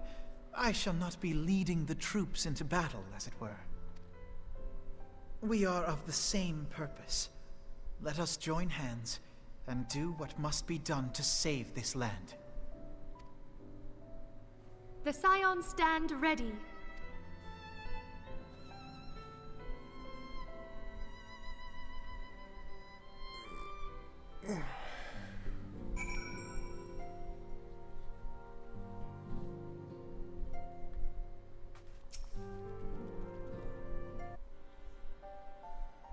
I'm eager to see what the Crystal Braves might accomplish. This shall prove an interesting time indeed for the Scions. Yes, I'm listening. So our worst fears are confirmed. The entire Isle. Such power defies comprehension. Truly? Kryl is alive? Thank the 12. I see. Pray, inform me if her condition changes. Yes, I shall pass on your words to Eorzea. My thanks. I shall contact you anon. When I learned of the loss of the Isle of Val, I dared not hope that my friend had survived. Yet, by some miracle, it would seem she has. She's still to regain consciousness, it is true, but better that than death. Putting this happy news to one side, we must now endeavor to make sense of the readings taken by the survey party. It appears the etheric disturbance which accompanied the Isle's destruction is of a magnitude alarmingly close to that of Ultima. Could the Ascians be responsible for this devastation as well? I completely forgot that this whole Isle of Val thing was a subplot that went on throughout A Realm Reborn, and is thus abandoned until Stormblood Relic? They're gonna have to explain to me how this ties back into the larger plot. I wonder, have you heard aught from the Mother Crystal since the battle with the Garleans? Then she speaks to neither one of us. Hydaelyn's silence portends naught but ill, I fear. She took some hits for me. I pray you yet watch over us. I imagine, well, now knowing what I know from Endwalker, that, Vanna might be taking a bit of a rest after all that shit she had to endure from, protecting us from the Ultima weapon.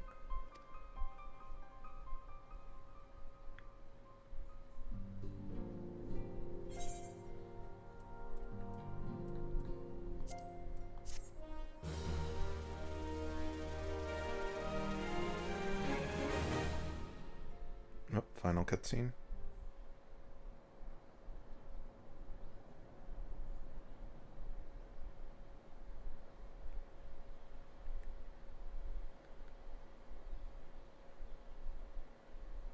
I forgot we had a cutscene with him standing here. Very good. See that the provisions are prepared for transport. Let us hope that the shipment is spared the fate of the last. I can't even begin to impersonate his voice. I sort of just slipped into the Alphanos voice there.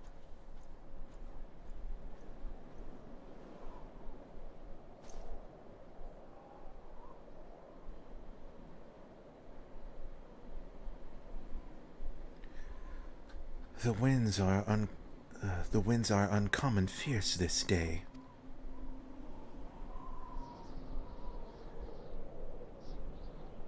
We looked scared. We'll get there soon. Oh, getting our first little sneak peek.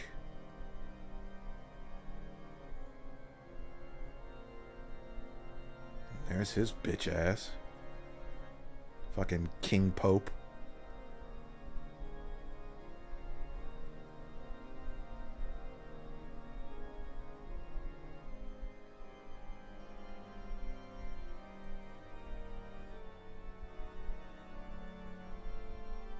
I wonder when the first... Oh.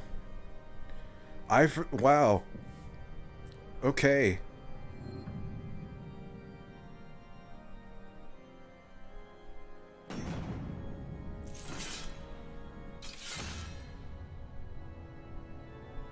Did they really reveal Thornton to us and immediately tell us he was a bad guy? Did I just completely forget that? You think I'd stop being shocked by how much I forget about this game. But no. Every time I pick up this controller, I realize I've forgotten something. Well, that will do it for now. It's been 3.5 hours. Goddamn. Long patch. Perhaps I should prepare myself for something akin to that in the next stream. Well, until next time, folks, I hope you've enjoyed this rather long part. And I will see you guys next time, but until then, be sure to like, comment, subscribe, all that fun jazz. And follow me on the Twitters and on TikTok. So close to 100 followers there now. At MemoryOfDarksky on both counts. Take care, everybody.